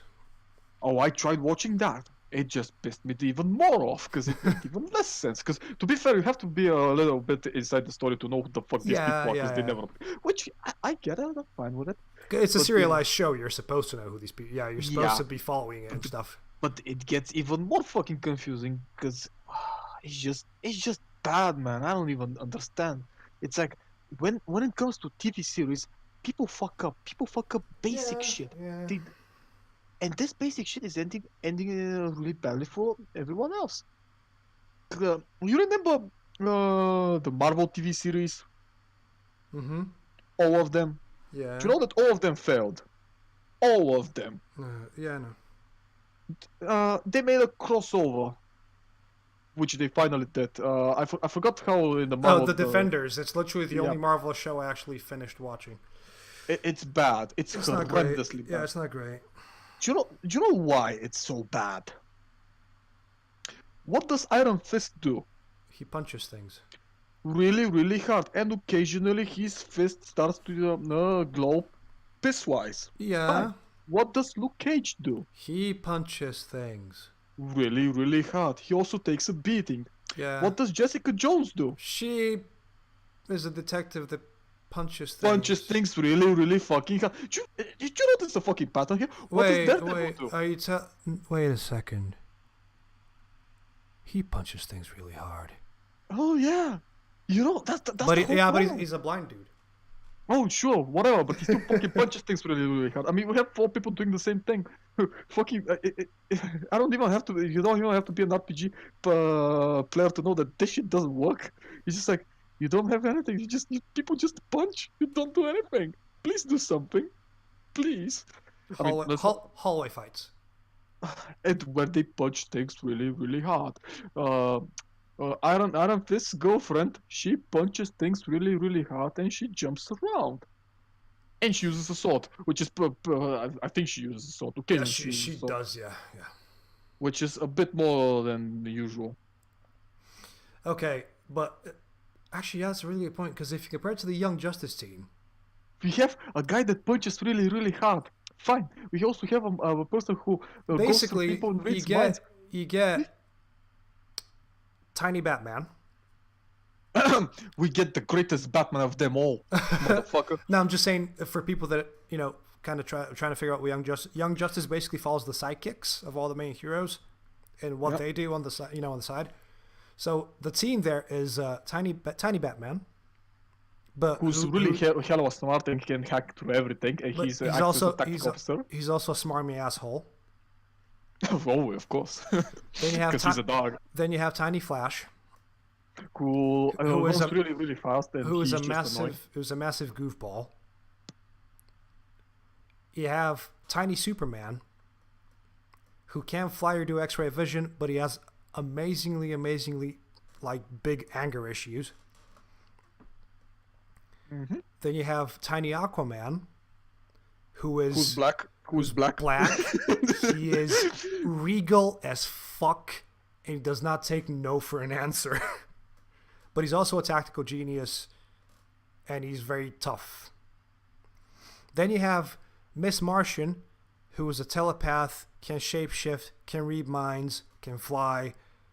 So she's basically Martian Manhunter, but she is a female. And you have Artemis, who is an archer girl. She shoots shit. But she's also kind of a perv. Let's face it, she's a perv. Whatever you say, she's the biggest perv out of all of them. Nah, the biggest perv remains Dick. It's Dick. No, but just because Dick gets his dick wet doesn't mean he's a perv, because fucking. Last he slept with literally half the people. True, but that's Dick for you. That's what he's like. Artemis is the one that says the dirty things, while everybody else on the side goes, "Yeah, so what does she mean by that?" and one of the first episodes where she shows up in season 1, they fall in some sort of swamp or something, and she pops out and she goes, "Hey, I'm all wet." Hey, not in a good way. And that's the point where I kind of looked at my screen and went, okay. How the fuck does a 14-year-old know that one? I think they're about 16 in those. Nah, because the thing is, she gets transferred and she's 1 year above Dick. Oh yeah, Dick's. Oh yeah, shit. Yeah, Dick's like the youngest out of all of them. That's the funniest part. Yeah, he's like 13. I think Wally was 16 because he started college or something, didn't he? No, he was in sophomore year. Was it senior? No, whatever. He's 16. Around 16. Like Superboy's around 16, considering he's a clone. Technically, he's 2 years old. Yeah. Yeah. Miss Martian. I don't know. It's never actually specified how old she is. I don't think they actually do age the same way there.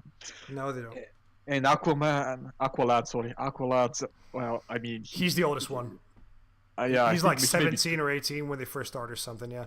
Or he doesn't go to school. I think he's he's an Atlantean. Why would he go to school? Well, because he has to live on the surface and he moves to the surface to begin with. So he has to get his education from someplace. I don't know. In any case... Why are we putting so much thought in this? I don't know. We should be talking about Season 3. I've opened up a little recap article here that talks about Season 3. So for those of you who don't know what this is about, just switch off, because we're going to spoil the shit out of Season 3. Wait, this reminds me. I want to go out for a cigarette, which means that I'm going to have to switch to my phone and talk like that, which is going to be hilarious. Is that going to work? Oh, yeah, it will work. It always works. Okay. Technical difficulties. I will play. I guess. Give me 1 sec. Let me get. No, it's fine. Sure. I can get some music going while we switch this out. Yeah. Wait. Okay, give me a second. I'll leave the call for a second. Okay, you leave the call. I will play music, and then when you're back, we'll do that. Let me just mute everything here. I won't mute anything. Fuck it. I'll just play music. Okay, bear with me. Bear with me. Okay, I'm playing music. You can do whatever you want.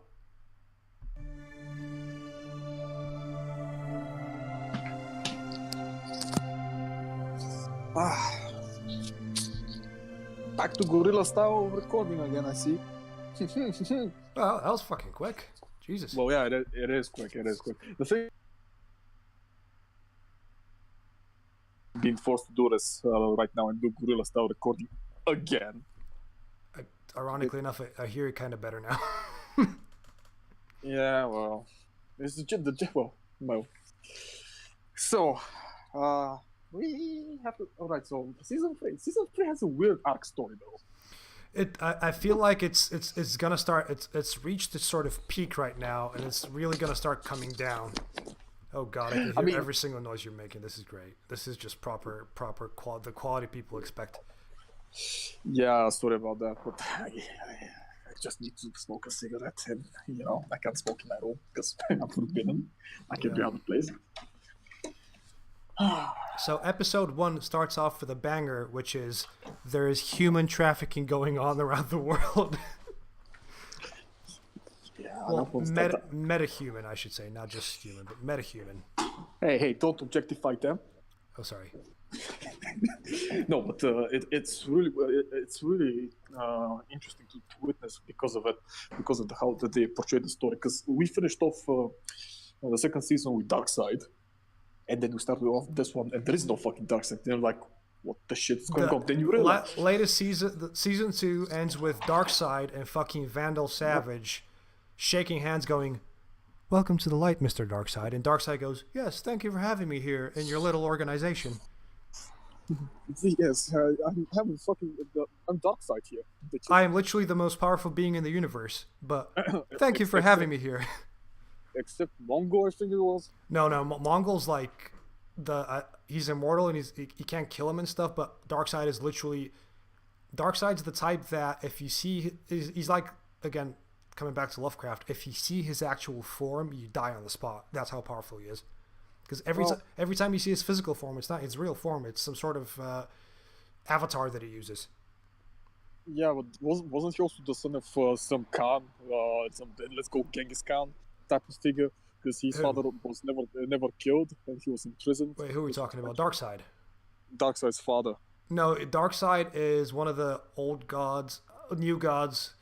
Just no. I'm going. He actually he has a father. He definitely has a father. His father is one of probably the most powerful being in this world, the previous ruler of Darkseid's domain, and apparently they couldn't kill him. They just managed to imprison him, and Darkseid's trying to resurrect his father somehow, which is one of his goals. Also rule the world, because of course. No, but it puts a very interesting spin on how things have gone to the point that Darkseid is being able to get his metahumans. Okay, sorry. Darkseid is the king of Yuga Khan and Queen Hegra. Yeah, Yuga Khan. Some fucking Khan. Yeah, he's second. He is second to the throne of Apocalypse. Who's first?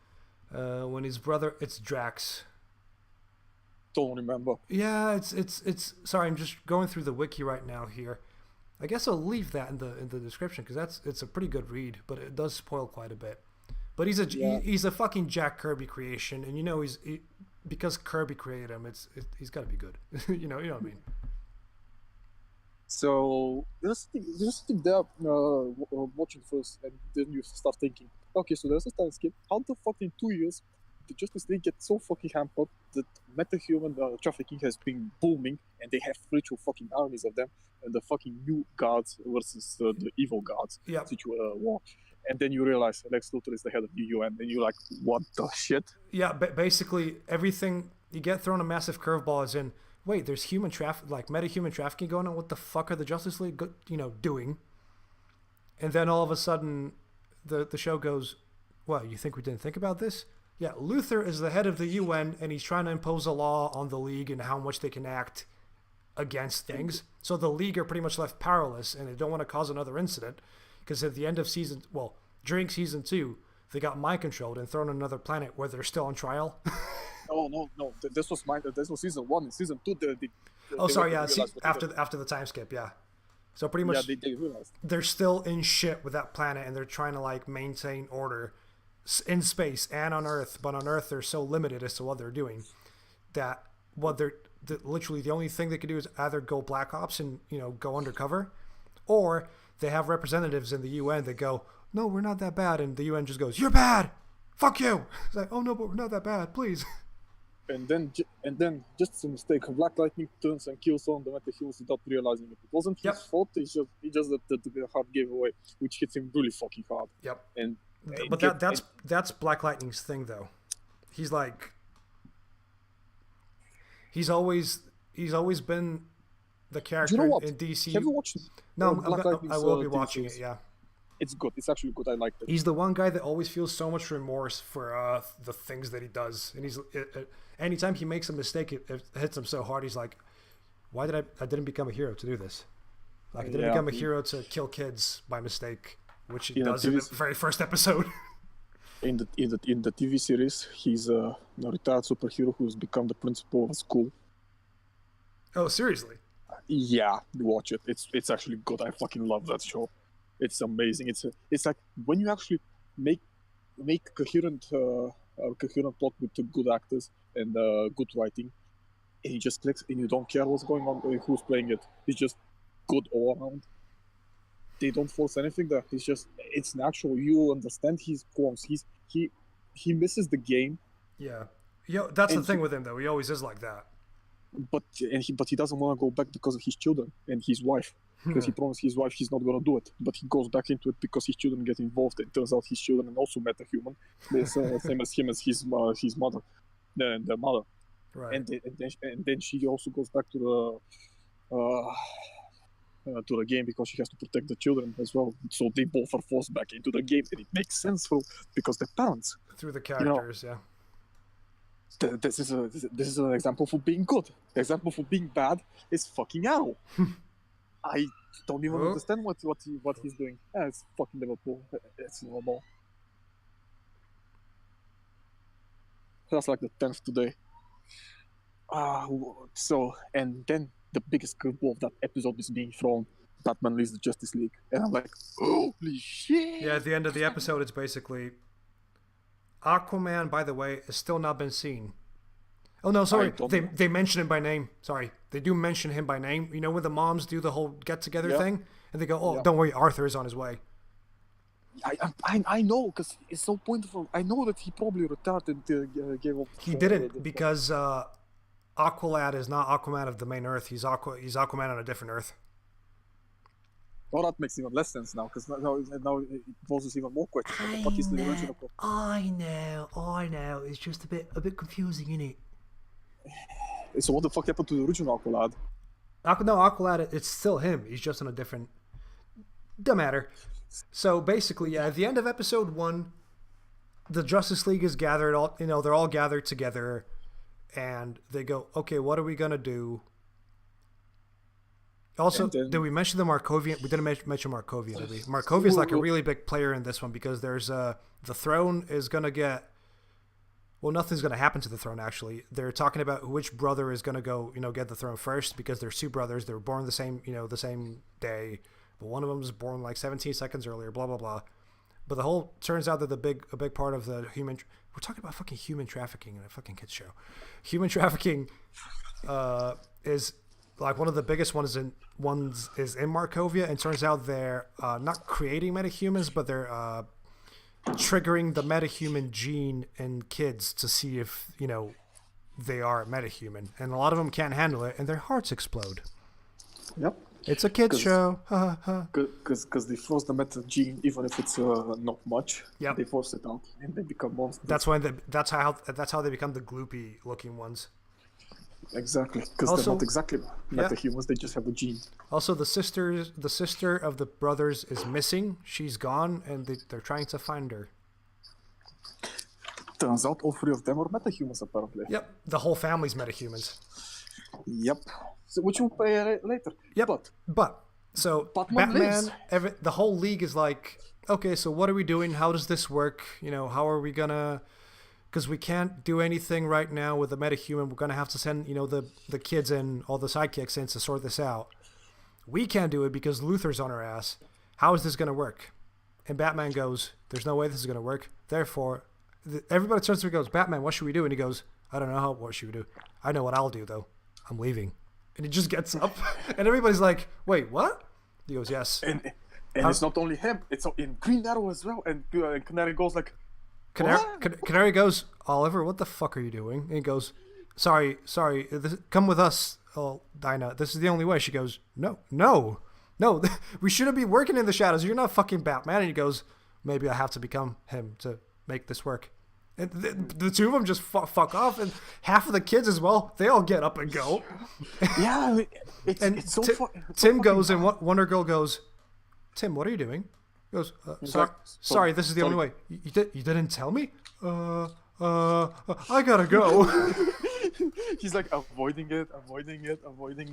But you know, it gets so much things in that episode happened that was so good, strange, and fucking terrifying to think It's about. such a good first episode because for people that have watched the show, it makes some sense, but you're still going, wait, how the fuck is this gonna work? What's going on? No, wait, no. And Black Lightning's there resigning, and Batman goes, "You should come with us, Jeff. Just come with us, and we can make this better." And Jeff goes, "Why? You starting your own here? Well, you're starting here, your own Batman Incorporated." And at that point, I had to pause because I clapped for a good minute.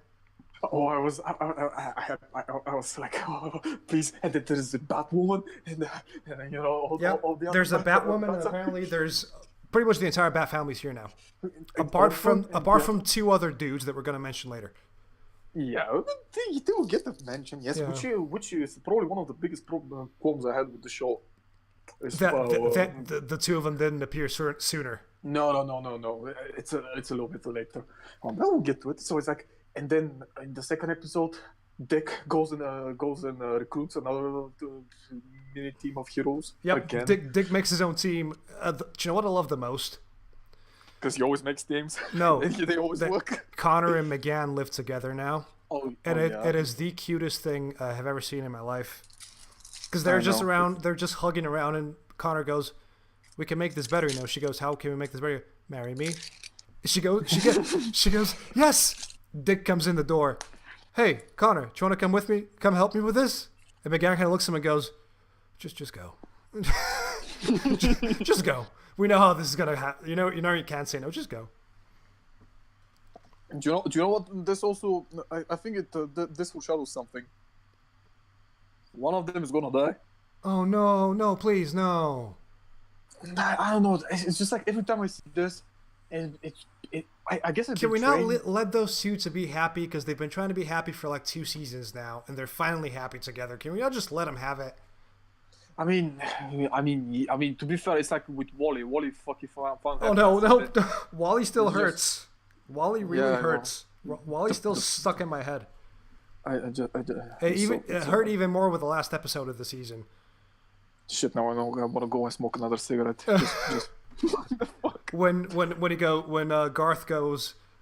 Gar goes, "Hey monkey, you're not a real monkey. You sound like Wally West." And I just went, "Oh, that's who he sounds like. Oh, that's why Wally was in a..." No.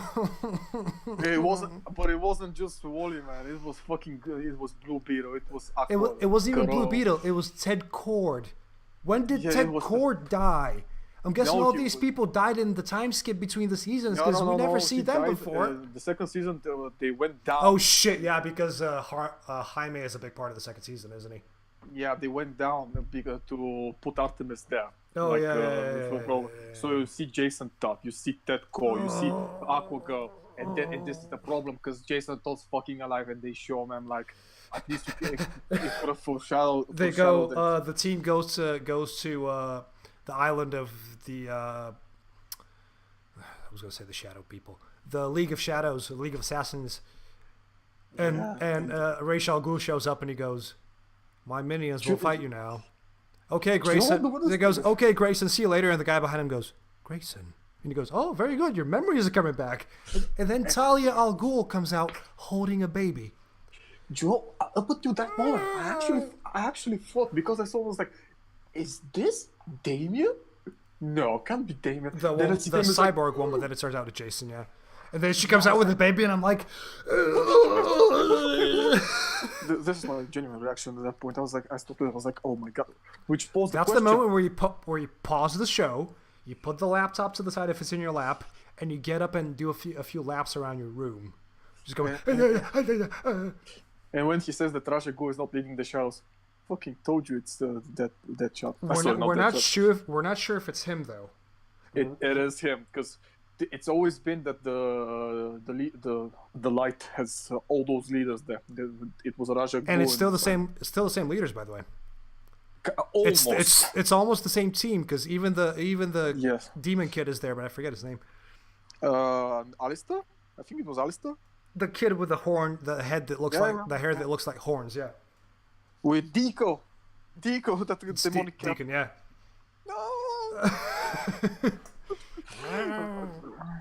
No. I mean, when we last saw them, sorry, but that shot. Why am I thinking that shot?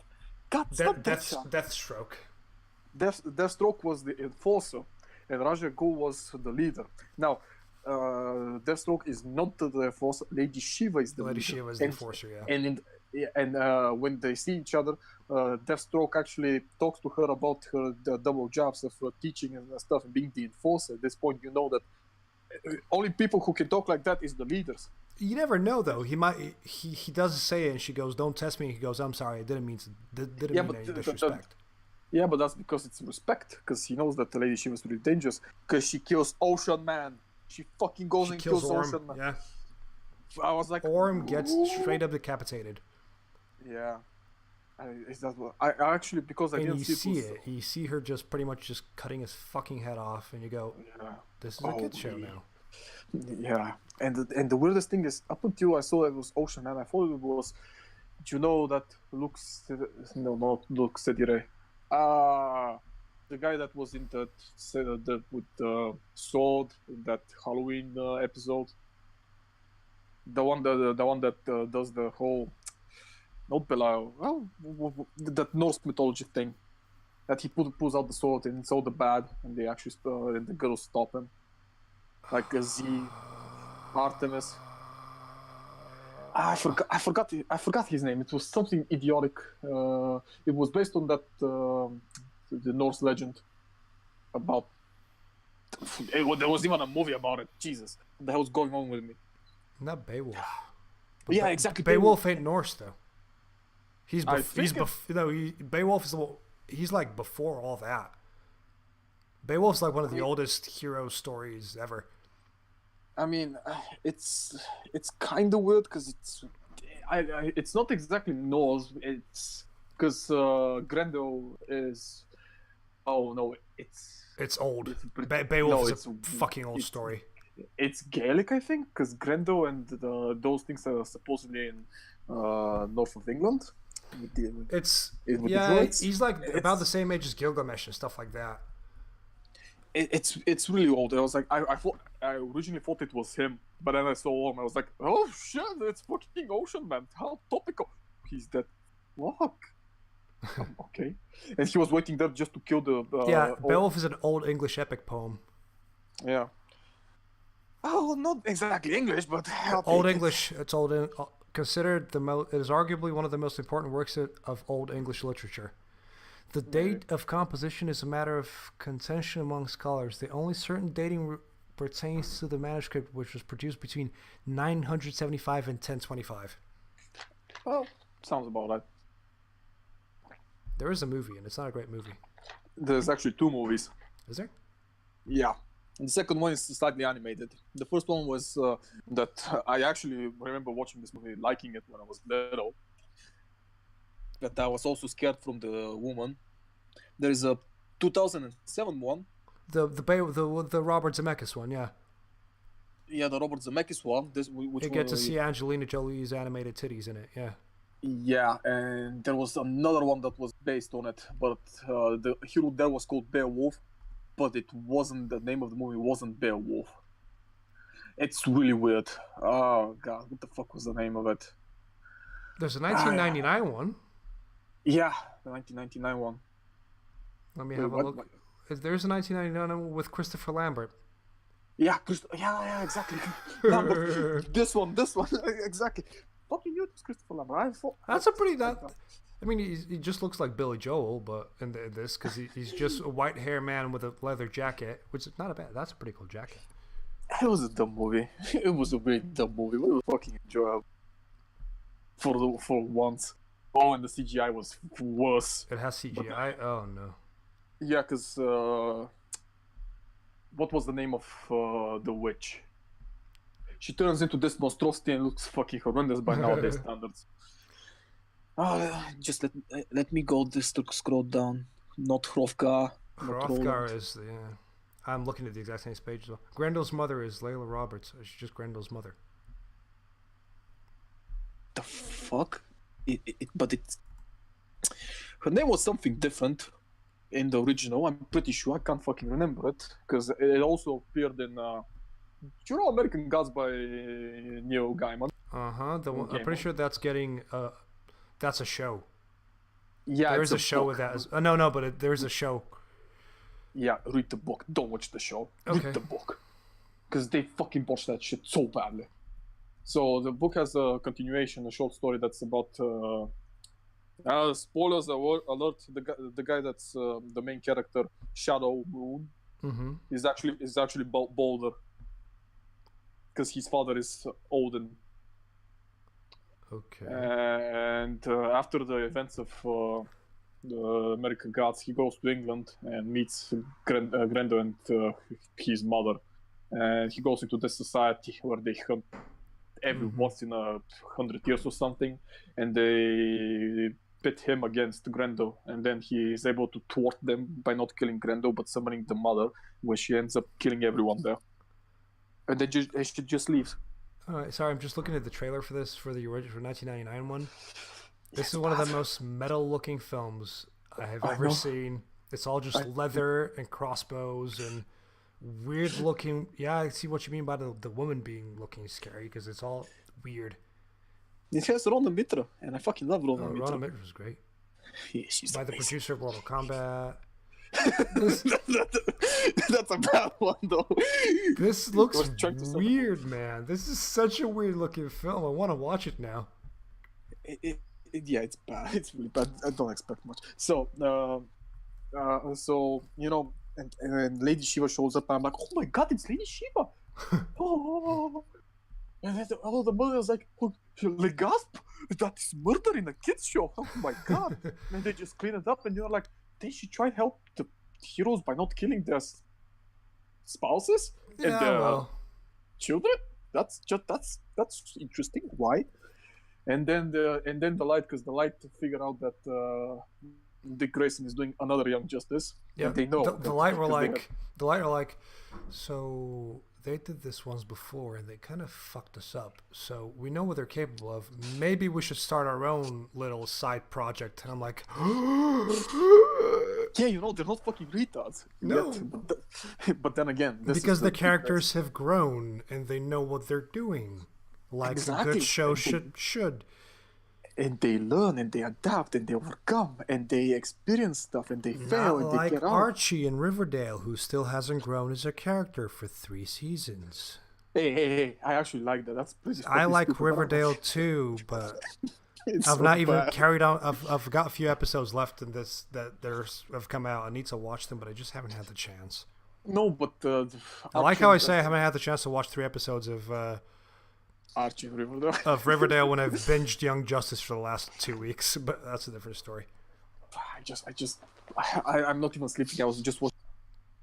I woke up at literally 3 o'clock in the morning just to watch Young Justice. Yep. I was like, fuck humanity. I don't you know what else is great about season 3? Forager. Forager thinks that Forager is not strange to people. Forager is great. Not alien. You're alien to Forager because Forager is not alien. I mean, I'm pretty sure we've had like a character like him in every season so far. Like, you know, the weird. Well, Wally was the weirdo in the first one. I was gonna say that the Sphere maybe is more of the. Yeah, but no, but Sphere doesn't have a lot of. Well, Sphere actually has quite a bit of character. No, I'm talking like in a speaking role. Like Wally was the weirdo in the first season. Gar and Jaime were the weirdos in the second. Yeah, I fucking miss Gar and Jaime. Not just Gar and Impulse as well. Yeah. But you know, and then you get fucking Forager, this bug man who's just there going, yeah, I'm a bug, bug, and he just he just pulls weird shit. Jake Bug with 2 G's. Jake Bug with 2 G's thinks that Jake Bug with 2 G's should be just wait, what was it? Fred Bug with 2 G's. Fred, sorry, yeah. Also, Harper Row shows up here as well. I can't remember who that is. Oh, she is. Oh, fuck me, Harper. Wasn't she some girlfriend of Tim? No, Harper. Oh God, that's a lot. She's Bluebird. That sounds like something I'd buy at the fucking Tesco's, to be honest. No, but she's a Batman supporting character. Oh, again. She's sort of part of the family. Well, we do have quite the extended family this time around. Christ, you have all of them apart from her, and she just showed up. So technically, we have all of them. We just need Black Batman, and that's it. No.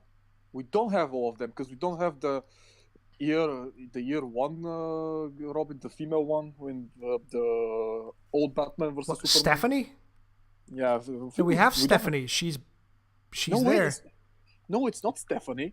Christ, the other one. The one with the glasses. Carrie Kelly. I think it was. Yeah, but Carrie Kelly's like when Batman's like super old, so it wouldn't make a lot of sense to have her here. It doesn't also make a lot of sense the timeline that we're currently in. So I think we can make a little bit of exceptions. No. I feel like they've not really. Because Jason Todd is not Red Hood yet, but we still have the other Robins. No, but Damian Wayne. Tim's there, and Damian's still a kid, so still a baby. So you know. But technically, Tim at this point is Red Robin, not just Robin, because we have the other Robin. No, Tim was Red Robin in the previous one. No. He was still Robin, yeah. Yeah, now he's not even Red Robin here yet. Though he only became Red Robin, I think, when they all left the Justice League at the start. Yeah, it's just, okay. So I don't care about the timeline at this point of the characters. I just want more. All I know is that I want more, and we have to wait until June to get more. Yeah, that's one hell of a break. You know what the weirdest thing is? Superman is not in it at all. He's not. No, they haven't shown him. They keep saying that he's off-world doing other things. Yeah, that's so weird. But we have Jonathan Kent. We have little baby John. Little baby John. Oh my God. And so this put the two of them, both John and Damian, at the same age, which means that we might get Super Sons at some point. Maybe. Oh, we also got. Well, to be fair, Damian Wayne's dead. Damian isn't dead. Damian is. He's not. No, he's still alive.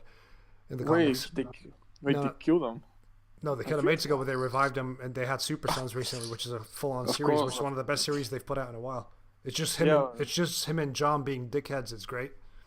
Well, to be fair, Damian Wayne was probably one of the better the Robins. Yeah, but people hate him because he was different, which...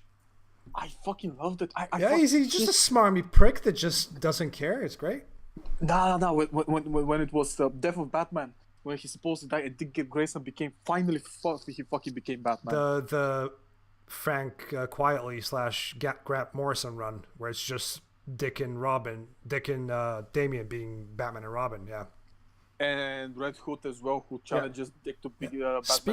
Speaking of Frank Quietly, by the way, he came to work one day to have a coffee with his wife, and I asked him for an autograph, and he was not just gave me an autograph. He was cool enough to just draw me a little Superman portrait on a Post-it note, and I literally had a bag, like a little baggie, that you might with like a seal on the top. Yeah, it's in the baggie now. It's there. I would have asked you for a selfie because, oh my god. But honestly, that story was fucking amazing. I did not even realize it was Frank Quietly until my colleague Vito, the guy I work with, he was like, "You know that's Frank Quietly, don't you?" And kind of, the moment when you sort of do a double take and you go, I kind of looked at him and went, "Fuck off," He goes, no, it is, yeah. I've spoken to him. I'm like, have you now? Yeah, I've spoken to Grant Morrison as well. I'm like, thanks, Vito. I needed that. Yeah, last year they did a signing. It was him. It was Frank Morrison. And Frank Miller. And I was like, Vito, are you fucking serious? He goes, yeah, I've got autographs from all three. I kind of went, fuck you. Do you want to die a very painful death? It's like, fuck you, Vito. Fuck you. No, but the thing is, it's like literally the weirdest thing is like, see, when that story happened, it also set up the Court of Valos. Oh no! Don't even start, because the moment they were like, yeah, there's a fighting thing happening over here on this island where the trafficking people are getting together to pretty much buy slaves who are metahuman, and then they're all wearing owl masks. I saw that and I went. Which also reminds me, remember in the first season, we had King Cobra, I think? Yeah. When they were also... Where the fuck did he go? He was kind of set up to be someone, but he never showed up outside of Santa Prisca in that one episode. Like, literally everyone else got... Also, did you notice something else as well? Bane isn't using Venom. Yeah, because apparently he's being trained by Sliggers. No, he's like, I found my true potential. I don't need Venom anymore. Exactly. And he still kicks Batman's ass without Venom. But you know, Batman, actually, I think that Batman left this one. Yeah, because Metamorpho was on his way. And I have so many questions, but I also got so many answers. I also don't know how the fuck Metamorpho is a good guy. I was so fucking confused. I was like, why is Metamorpho one of them? I also like the fact that he had trouble like maintaining the way he looked, because once he got shocked or whatever happened, he got back to his like usual hideous sort of self where he's got hooked, like, you know, spikes coming out of him and shit. Yeah, it gets fucking better. It's like, oh, Batman, Nino, you don't know what gets on the roll from Santa Prisca without my knowledge. It's like, yes, Robin. So, Robin, the Red Cobras, as he just starts he just like starts unloading, and Bane's like, oh, for God's sake, why would I open my mouth? He's like, fuck, why? So many questions, but so many good moments.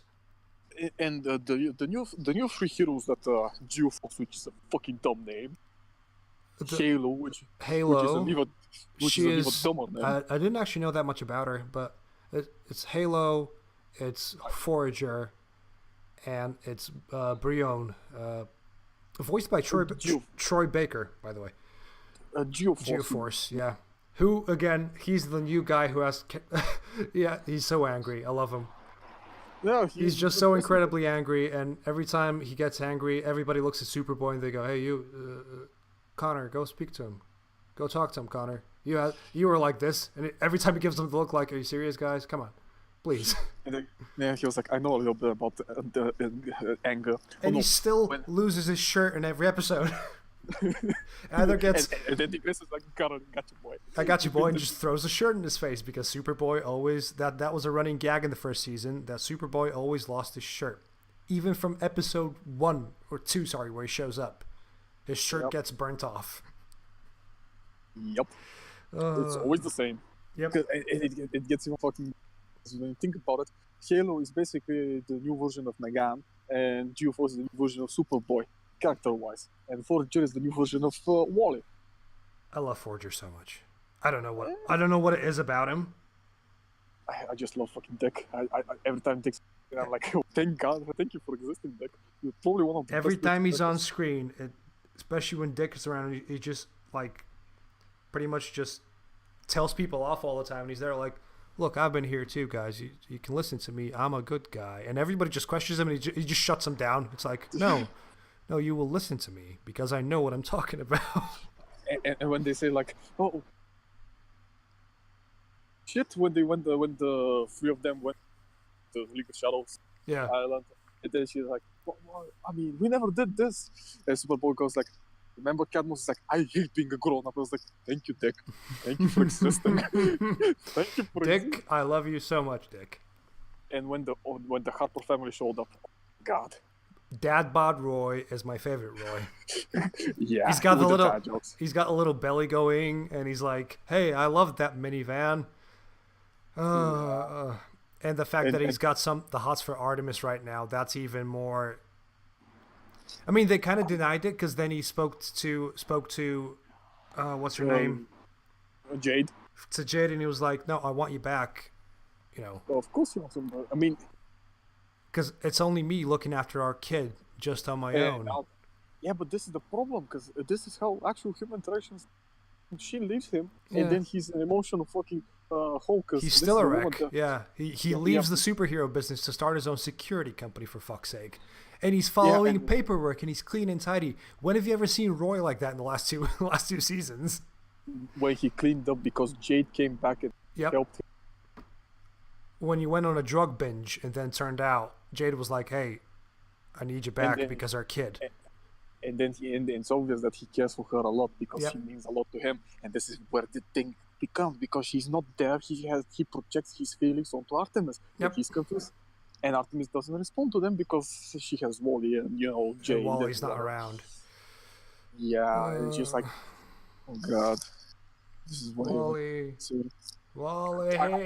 I'm 100% sure he's going to come back. I think he might, but I don't think it's going to be for a long time. I'm pretty sure he's gonna come back, because I know that even Dick almost said that he left Young Justice and Justice League just so he can wait to put Wally back. That's his whole fucking purpose, because he feels responsible. Yeah. And he tries to project this by having Roy being his friend, because Roy knows all of them.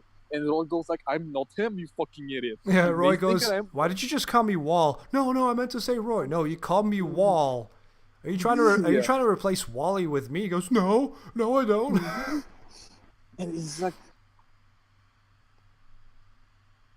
dealt with the fact that his best friend's gone. Yep. I mean, I'm pretty sure he's dealing with that because Barbara's in a fucking wheelchair because she's Oracle here. And he's having trouble. Also, 2 years, like in the last, when the season ended, she was Batgirl in season 2. No, she's Oracle. No, she was Batgirl in season 2. She hadn't been shot in the spine yet, but now apparently that's happened at some point because she is indeed in a wheelchair. And I think that the best thing that happened was a little bit more explanation of how Garth's mother died, because this was big in the season. Because they said that his mother died and Queen Bee was responsible for it, but it was never actually. Yeah, they never explained it. Yeah. And also, I never realized, the whole Doom Patrol connection and the fact that the woman that was around was actually the Elastigirl, the other girl that they worked with. Yep. It is like, and Garth. Sorry, you were breaking up. By the way, I kind of didn't hear what you said last. And Garth's going through some shit that he can't with the fact with all those and all that's been happening to him. Yep. And it's like, these are fucking people. Even if they're animated, they have actual human emotions. The fact that we didn't see anything from Gar for the whole season, and then the last episode they just dumped this whole bit on us. Yeah, where he's like, it turns out he's like eternally depressed. And he got with the princess from the previous season as well. Yep, he did. Good for him. Good for Gar. He kind of... Granny Goodwill's there. I'm like, what the fuck is Granny Goodwill doing there? Yeah, the moment that they mention her by name, I'm like, wait. I was like, is this a different Granny Goodness, or am I? And then it turns out she's working for the Light, and she's responsible for fucking people up, and I'm like, yeah, I think she was resident of Apocalypse. Oh yeah. Yeah, she's Apocalypse. And the fact that we have fucking Apocalypse in the opening cinematic every time, that sort of plays in, I think, quite a bit. Yeah, because we all know where this is gonna go. I'm pretty sure that someone's gonna die. Also, what's going on with Lobo's finger? You know how they cut his finger off when they fight him, which is also a great moment. And then at the end of the episode, they do these really cool end credits where it's just casual, like really quiet, very chilled out version, very peaceful version of the main theme. Yep. With like a random thing. It's just Lobo's finger and it's just twitching. And the second to last episode of the season, it's his finger again, but it's grown a couple of bits. Do you know why? Why? Because I think Lobo's gonna replicate it. He's gonna. Are we gonna get his daughter like we have her right now in the comics? Yep, something like that. Because the thing is, like, Lobo is part of the Justice League at some point. Yeah, but not for long. Actually, I think they actually goes back and becomes a regular of the Justice League. Yeah, I think Batman persuades him to join, or something like that. You don't talk to that like that to the main man. The main man. Oh fuck yeah! A fraggot, kill ya. Well, main man. The main man has his own code of all the. Yep. The Main man don't care. I fucking love the main man. He's so good. It's like every character there is so good, and it doesn't matter what they are and where they're from and what the fuck they're doing. Even side characters, even like little Z listers, everybody's got something to do. Although fucking Spider-Man. Not Spider-Man, it was Black Spider. Different guy. Shit, man. Same shit though. Although, a lot of the main characters from season 2 get sidelined quite a bit. Like I've barely seen Jaime, and I've barely seen Impulse or any of them. Do you know who we saw actually? Who? We saw Cisco. We did see Cisco. Yeah, we did. Shit, I forgot about that. I was like, oh my god, this is fucking Cisco. And then they were talking about fucking Cisco and how he... always wanting to be a superhero, but never getting the chance. No, actually, they gave up the chance of being a superhero. He was like, he said that because he is a superhero, he can become a fucking avatar and do crazy shit. No, Cisco's got like vibration powers. No. He had that avatar in the Reach arc. They gave him this big ass Indian avatar that he used to battle one of the most. Talking about somebody else here. No, that's Jaime's friend. Jaime's friend is the guy with the avatar. Cisco is the one that showed up in season whatever. Cisco Ramon is the guy from The Flash. It's the same character. I mean, I don't know. He becomes Reverb, I think, or. How I. But that Japanese girls there. Yep. That's. Cisco. He becomes. Oh, what does he become? Right. He becomes Vibe. Sorry. And he's still. Name. He's still a teen here. He's fucking Vic's towel boy, which I loved as well. Yep. And we have fucking Victor. Who I swear to God, I saw Victor. The name of Victor was like, oh shit, he's not part of Justice League. Yeah, that's what I thought as well, because we never hear anything about him in the first 2 seasons, and then all of a sudden, and like on a radio broadcast in one of the first episodes of this one, they go, Victor Stone with another touchdown, and I kind of heard that and went, Victory. I kind of went, oh no, please don't do this to me. I don't want to see Cyborg get born and then fucking Cyborg gets. That's what we were talking about earlier about him getting crushed by a machine, and then you see his heart beating inside his body and half his skull is peeled open, and you're like, what? Why is this in my kids' show? Yeah, and he has his own fucking issues to deal with his father because horrible daddy issues, yeah. Yeah, and then he overcomes them because they're emphasized by the father box. Father box, which I can't remember if it was the father box. That's how it goes usually. There's a few separate versions, but the father box one is the one from the New 52. Although I think that's a mother box in New 52. It doesn't matter. It is on the father box, which is probably gonna do some fucking jealousy type thing in the future, which will probably cause some tension. At least I think that's gonna happen. It's such a good cyborg design, though. It's so fucking sleek. I love it. Yeah, I think this is the one thing that I. No, but it makes sense because all of these characters, every single one of them, has to blend in, with people. Yeah. And with him, it makes a lot of sense to look like that instead of being like massive and bulky, and it's just like his arm, his legs, and his face. And the only the really buff people are. Thing. I mean. Sorry, you're breaking up a bit. Who are the only buff people? Superman and Superboy, because it makes sense. Even Superboy's never been that buff. Superman's like the biggest one out of all of them so far. Him and Bear's pretty big as well, but he's from Apocalypse and he doesn't show up very often. Yeah, no, he's from the New Gods. Yeah. That doesn't. Okay, it's slight change, but it's slightly important. No, but the thing is, like, Superman has to be important. You can't have a guy called Superboy to be some random soy boy snowflake gluten-free motherfucker. Then again, though, Superboy's like every episode. McGann's like, you don't have to be like Superman, but it's clear that something in in your being wants to be that. So go on, go inspire people. And I'm like, oh no, she cares for him so much. She does. She's gonna she's die. Always scared. Yeah. She's gonna die, isn't she? No, I think he's gonna die. She's gonna live. Oh, and we're gonna get the new Superboy with the buzz cut. Maybe. Or maybe he's gonna come back as that, and we're gonna get Superboy with the buzz cut and the leather jacket. Maybe. I will see. Also, we saw Steel as well. Yeah, that was so weird. We saw Steel. I was like, the other Supermans? I'm confused. What the fuck's been going on? I think it's just Steel because him and Victor's dad have always known each other, so it's probably just Steel. So I just Steel. We see a bunch of different Green Lanterns at some point. We also see that one lantern. Everybody's like, no. Do you remember that skit in the first movie where Shazam goes like, oh, what about that third Green Lantern? Guy Gardner? No. But no. He's like, no. Oh. And I see Guy Gardner. And you're like, what? Okay. Then again, though, we saw another Green Lantern working with Vic's dad who had white sides on his hair. He had like gray in his hair, but I'm not sure who it was.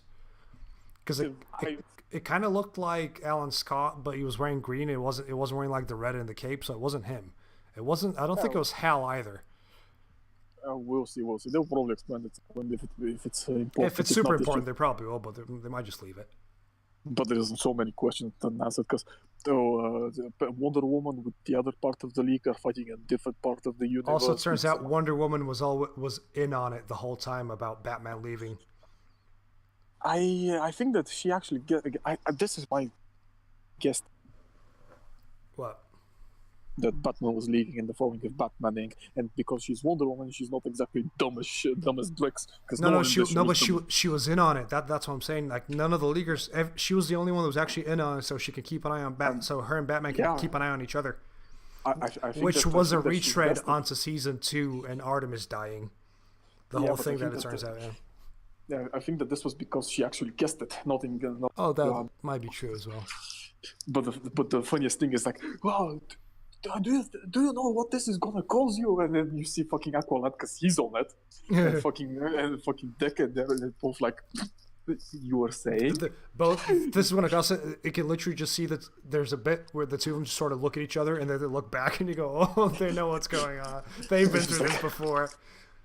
And it gets even better because Batman's like, yeah, that's why we kept you out of it. And then she goes like, do you expect me to lie? It's like, this is what's called plausible deniability. I'm like, Batman with sick burns.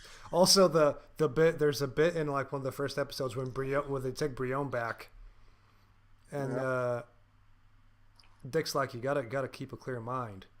You don't want to get mind controlled or something. Brion goes, yeah.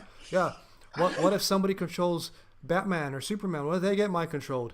And Dick looks at Artemis and he goes, "That'll never happen." And he just winks. I'm like, "Oh yes, yeah." Well, this was literally the biggest badass moment of the season 1 when, the kids are fighting all the super guys, the Justice League. Then the kids somehow nearly lose.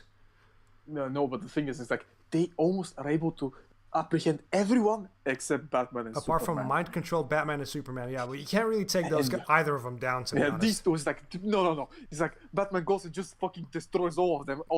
Even the superpowered one, he just punches them in the back of the head and it just carries on moving. It's like, wow.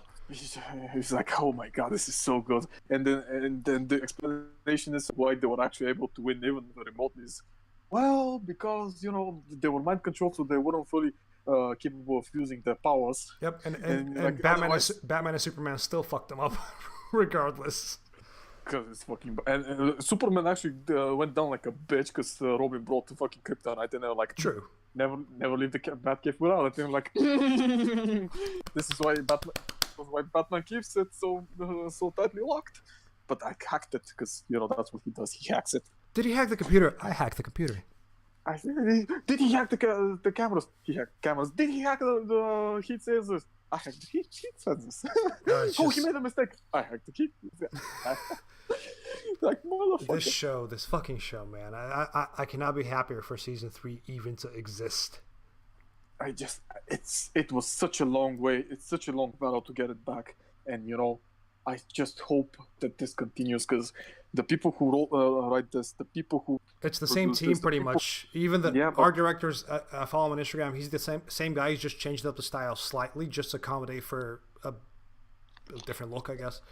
Yeah, but I just want them to continue working regardless of what happens because they do some fucking amazing stuff. They do the best shit. Honestly, it's like anybody that asks about this, I always say it's animated. I know. Just trust me and watch it. Just trust me and watch it. But this is the good part because it's animated. You can get away with a lot of things. That True. Make, you can get away with Halo getting stabbed in the stomach, and Lobo slowly pulling the thing out of her stomach, and you can see that in full detail. I saw that, and I literally audibly said, "Holy shit!" So good. Which brings me to the last plot. Oh. This is where the speculations begin. See, when they freed Brion's sister, I forgot her name. Yeah, in the last episode, and they take the mind control chip off her. And when she plays, she turns out to be a double agent. Yeah, because she texts Deathstroke going, "I'm in." And he just smiles to himself. Do you know what I think? What? I think that Dick anticipated this and let it go. Do you know why? Because he hears the fact that she's been moved to a different place, and he knows. Because did Batman tell him that something's up? No, because he begins the whole operation saying that they're mind controlled to do this, and they never actually remove the mind control. Do they not? Pretty sure they take the chip off her. No, they take the chip off her at the start while in the car. I mean, just rewatch that and tell me. They know that. I'm pretty sure that he anticipated this. Like, he has warned them and says that there is more going on to this than that. Just keep an eye and see what's going to happen. And it's probably going to be some kind of a double fake out. Triple fake. Yeah. I just want Forger to be in the scenes more. I like him too much. I want to see more of Zatanna because I was about to say before you talked about the whole last episode thing, that scene with Zatanna in the park was fucking so hard to watch. Because I could like completely forgotten about it because Artemis is like, we're gonna go see Zatanna now. Okay. I'm like, okay, I'm guessing it's a girl date or something. They're just gonna chill out. No, she's gonna go. Oh no, why? Oh no. Which brings me to Luigi. No, don't take the Luigi. Don't put the mask back on, please. This brings me to a question. How the fuck did he become so kind of so little years?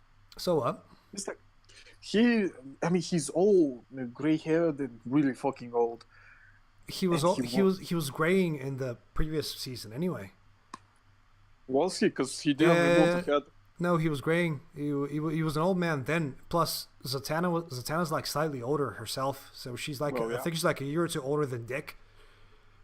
I think. Or is she the same age? She might be the same age actually. I think she's the same age. But at this point, they're all like 20 something. So you never know. I just want to see them see Dick's harem again. Again, all of them showing up, and you're like, oh no, awkward girl dates. We should just have an episode where it's Zatanna and it's Babs and it's like Corey shows up out of nowhere.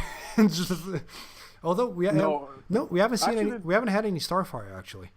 No, you probably won't get Starfire because if there's Starfire, there's gonna be a question about the Teen Titans, and that just poses a lot of shit. Oh, it's just Titans, isn't it? Then again, though, that Teen Titans Go spoof in the Gar episode was fucking great, with Doom Patrol Go or whatever. Oh yeah, let's all go die, just walk off screen. Yeah. Hey, where are you guys going? Please don't come back. Don't die. No, we're all gonna go die now. It's like, oh, you don't get it. We're gonna die. You just gonna stop it. We're here because we're gonna make you a better person if we die. Like, no, please don't leave. And he's got his design from like Teen Titans Go as well. It's like, okay, we're gonna go now. And they're all voiced by the original cast of Teen Titans. I was just happy to see that. Now, sad to see it because they all died, but still happy.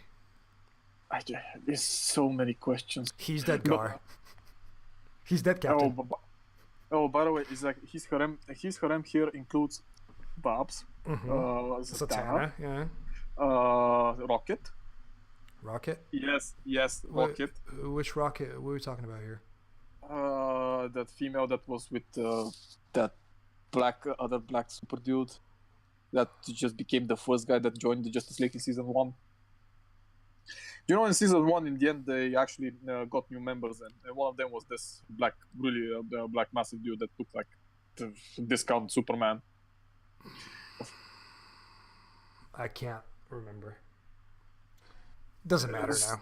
So in season 2, she has a child, so they go to the baby shower where they see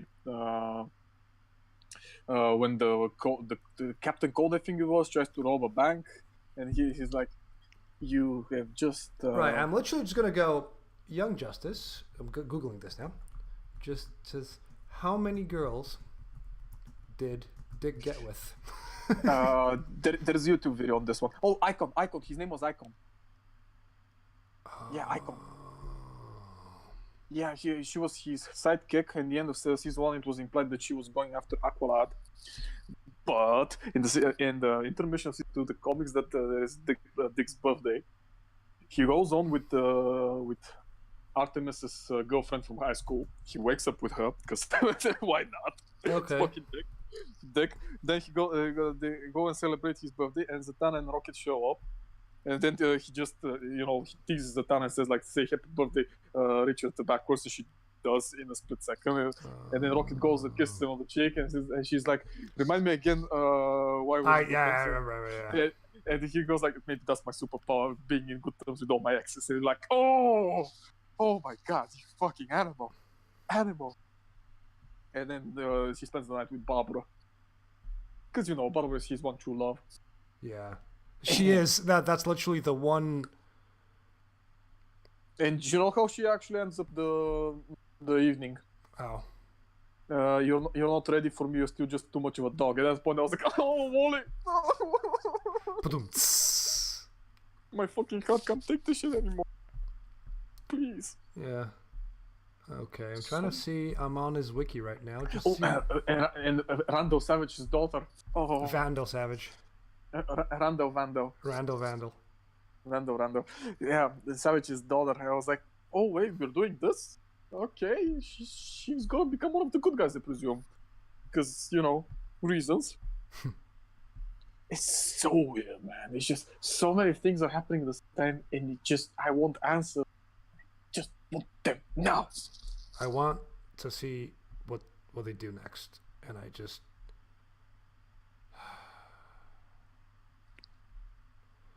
This is too much, and I'm very, very excited to carry on watching. I know. I can't fucking wait to June. We need to petition to get it out quicker. I feel like they made the first bulk of episodes and they were refining them just, when they're putting them out, and now they're concentrating on making the next 13 episodes.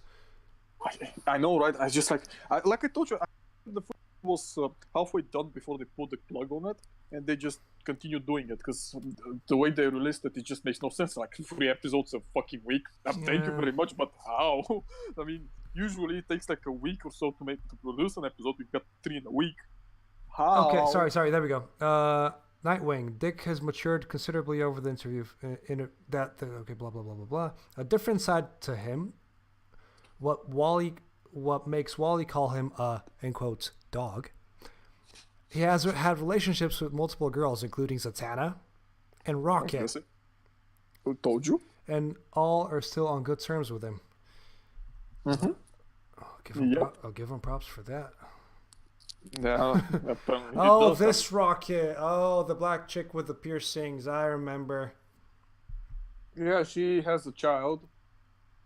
I think she quits the game, and she's actually partner and protege of Icon. Yeah, she became a member of the team after the partner was inducted in the Justice League and later graduated into the league herself.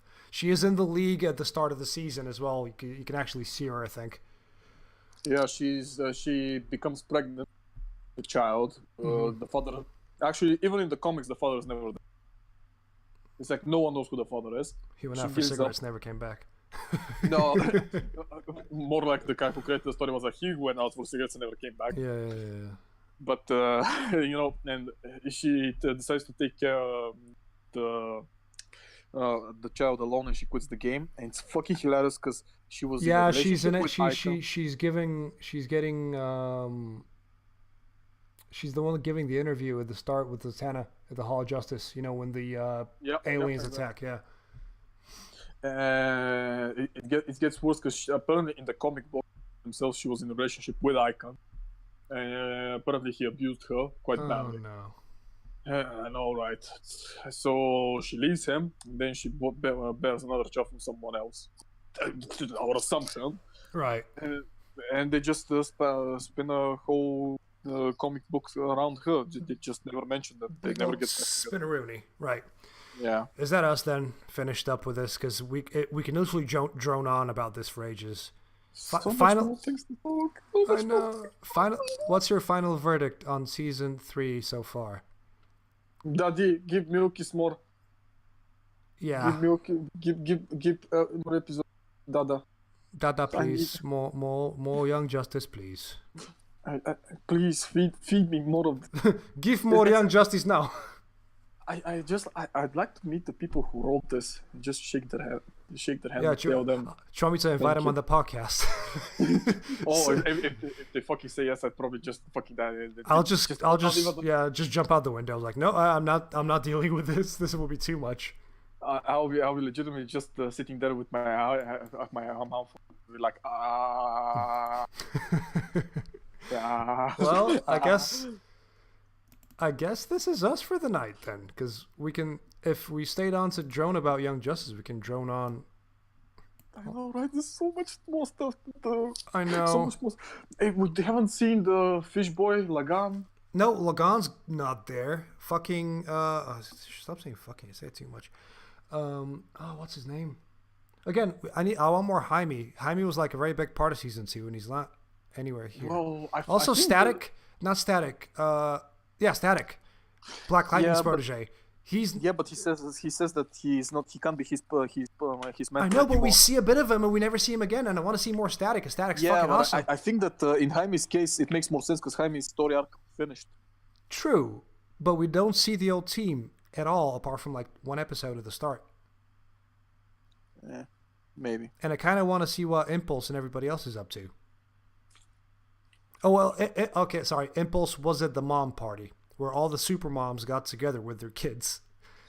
And Impulse said, Dad, stop running around. And she said, calling him. No, Granddad, stop running around. Stop calling him Granddad. Yeah, I remember that. You're going to confuse them, and the child just looks at him weirdly. Man, I actually wanted to see more of that scene, just like seeing them all. Just together. The moms sitting around chatting. Yeah, I would have loved to just. I would pay money to see a full episode of just them going. So Arthur's a bit of a dick. I know. Barry is too. Also, Shazam being a teen, that got me confused. Oh god, that he was working with Billy being Wally. A bit grown up, and him, not Wally, him and Barry being in the van, being undercover. I was like, oh god, it was like best their job ever. I was like, motherfucker. It's like why? I was like, why are these guys so hyped to be transporting criminals? Then it turns out it's fucking Barry and Billy. I was like, yeah. I see why. They're just being idiot, just being themselves. I'd also be hyped. I love this job. Yeah, I love this. It's so amazing. And it was like, Billy, please. You were one of the most amazing things about season 2. Because when he was on, he was fucking amazing. And when anytime he's on, even in season 1, where the meeting where everybody goes. No, that was in season 2. Batman goes, Shazam shouldn't be part of the Justice League because he is a child. No. It was actually the other way. Oh, sorry. It was Wonder Woman going, you guys know that Billy's a child? He shouldn't be on here. He shouldn't be with us because he's a child. Did anybody know? And Batman goes, I knew. No. Wait, the thing is, it's actually a little bit different because it was season 2. It was after the spell that they cast, the boy with Deacon. Oh yeah. And the other ones, they transported it with one world for the grown-ups, one for the children. Yeah, and Billy stayed in the kids' world. And when he said Shazam, he went into the grown-up world, so he was the bridge. Oh shit, that's a good point. I need to rewatch the first 2 seasons because they're both great. Yeah, and what happened was like, and they discussed the shit that was happening. They were also discussing the new because they needed them. Yeah. And then they say like. And then I think that Wonder Woman says we have to motion to about current members. And then he says, and then they're like, Billy says like, what do you mean? It's like, Billy, you lied to us when About you your didn't. age. Yeah. It was like, well, I didn't lie because you never asked. It was like, well, you felt this because you're a child. And then they say like, Superman thought that he was Kryptonian. Yeah, we never knew who you were, and Batman goes, I knew. No, it gets even, it actually gets better because they're like, listen. So there's like, but I mean, I have the wisdom of Solomon, yes, but you're a child and you can't use it. Black Canary says, Billy, if you want, you can leave. And Batman says, no, he stays. He's part of the league. He's a part of this as well. And you're like, yep, Batman's grown up. Then she's like, oh, no one knew that you were a child. Batman says, I knew. And then Wonder Woman goes like, not surprising considering the fact that the other child you have is on a part of becoming like you. It was like, no, I won't. He's on this part, so he doesn't become like me. And you're like, oh, Bruce, stop it, Bruce! Don't make me feel this way, Bruce. Right. Even Batman in the fucking even in the combined total of 15 minutes is the most awesome thing in that show. He's just an asshole, and I love him. There's not a single character in the entire show that have gone, I don't like the way they've dealt with this guy. No, everybody's been given so much justice. It's ridiculous. Yeah, they just made. We need more of this. We need more shows like this, and I don't think we're gonna get any shows like this anytime soon. That upsets me greatly. Well, yeah, man, we had to fight for such a long time for the season 3 with all the petitions and the information and stuff, and just fucking tweeting, tweeting and whatever the fuck everyone else is doing just to get this protesting shit online. Yeah, right. Let's just call it a night because we can carry on droning about this all night, and nobody wants to listen to that. Even though we still have one viewer somehow. I don't even know. That's probably me. That's probably you. That saddens me also. So this has been the Voices from Behind podcast, episode 4. I think I have a name for this, and it's pretty much just going to be just we spoiled Young Justice. No, mine's better. Go on. Nick of Justice. Oh. Then again, I do end up naming half the shit, so why not? Well, I named the first 2, so we're good. In any case, thank you all for listening. Thank you for the viewers that showed up earlier. Thank you to everybody that we spoke. Well, did speak to anyone. But I thank you, Eva. Will you thank me? Thank you, Eva. Yeah, I did a good job. We did a good job. We all did a good job. Thank you all for listening. And I will play a little tune for us to send us out into the night. Join us next week where we'll talk about Hardcore Henry. And Hardcore he is. Hardcore he is. Okay, the music is swelling into the scene now. Yeah, it's very good. Yeah.